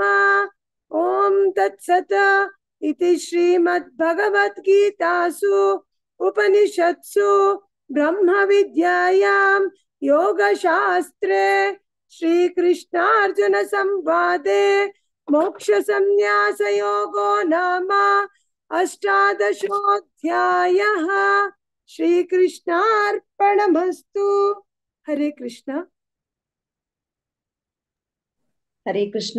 अनंतानंत ಧನ್ಯವಾದ. ಸಕ್ಕಳ ಮಾತಾಜಿನ ಚಿಲ್ಡ್ವಾನ್ ಬಾರಿ ಚಂದ ಕೊಂಡು ರಿಸೈಟ್ ಕೆಲ ಪ್ರತಿ ಏಕಾದಶಿ ಒಂದು ಮೆಶಿ ಸೇವ್ ದಿವಕ ಕನಿಕಾ ಭಟ್ ಬಾರಿ ಚಂದ ಕೊಂಡು ರಿಸೈಟ್ ಕೆಲ ಪ್ರತಿ ಏಕಾದಶಿ ಅತ್ತ वैष्णवी भट माताजी मस्त धन्यवाद तुमगेलचर डाक प्रति एकादशी तुम्ही पार्टिसिपेट करे सीताची तशी एनकरेज करायची मस्त धन्यवाद तशीची वनिता पै माताजी मस्त धन्यवाद बारी चंद ಕೊಂಡು ರಿಸೈಟ್ ಕೆಲ ರೆಗ್ಯುಲರ್ ರಿಸೈಟರ್ ಅಮ್ಗೆಲೆ पूर्णिमा कृष्णमूर्ती माताजी तंगेल प्रभुजी आजाइलिंची माताजी तुमगो तस आमगेलंतु प्रभुजी मस्त रॅरस बरे अप्रूप मस्त खुशी दिसल्या. प्रति एकादशी आम्ही पार्टिसिपेट करता म्हणून निमगून घेता प्रभुजी लागी. तशीची रजनी पै माताजीने पूर्णिमा कृष्णमूर्ती माताजी मस्त धन्यवाद. प्रति एकादशी येता तुम्ही मस्त खुशी दिसता. तशीची पूनम कामत माताजी मस्त धन्यवाद माताजी. प्रति एकादशी दिवका पारिचंद कोण रिसाइड केला. विशाखा प्रभू माताजी मस्त धन्यवाद. मस्त लेट झाले मग तसं सक्कड जನ काजी ಸ್ವಲ್ಪ लेट झाले. मस्त ಚೆರಡು अंक एस्पेशली मस्त सॉरी त्याची कतीरी मस्त धन्यवाद पारिचंद कोण रिसाइड केला. तशीची प्रत्युषा केणी आणि रश्मी शानबाग माताजी मस्त धन्यवाद माताजी. तुमच्या ಚೆರಡು तुम्ही इतले खुशी दिसत पळयताना इतले चंद कोण बहिणी तुम्ही एनकरेज करताची. प्रति एकादशी ಚೆರಡು इतली चंद कोण बाय रिसाइड करताची मस्त खुशी दिसता. एक सक्कड जನ एक रोल मॉडेल असं तुम्ही मस्त धन्यवाद माताजी. तशीची प्रिया किणी शिशिर शानबाग आणि शरदी शानबाग मस्त धन्यवाद. ಚೆರಡು अंक प्रति एकादशी येवका. तशीच आमका ऐकूच्या खुशी दिसता. एक श्रवण करचे बाकी दिवका ಚೆರಡು अंक या ಚೆರಡು पळयल्यारी मस्त खुशी दिसता. मस्त धन्यवाद माताजी. तशी प्रति एकादशी सेवा दिवका म्हणून निमगून घेता. हरे कृष्णा. नायक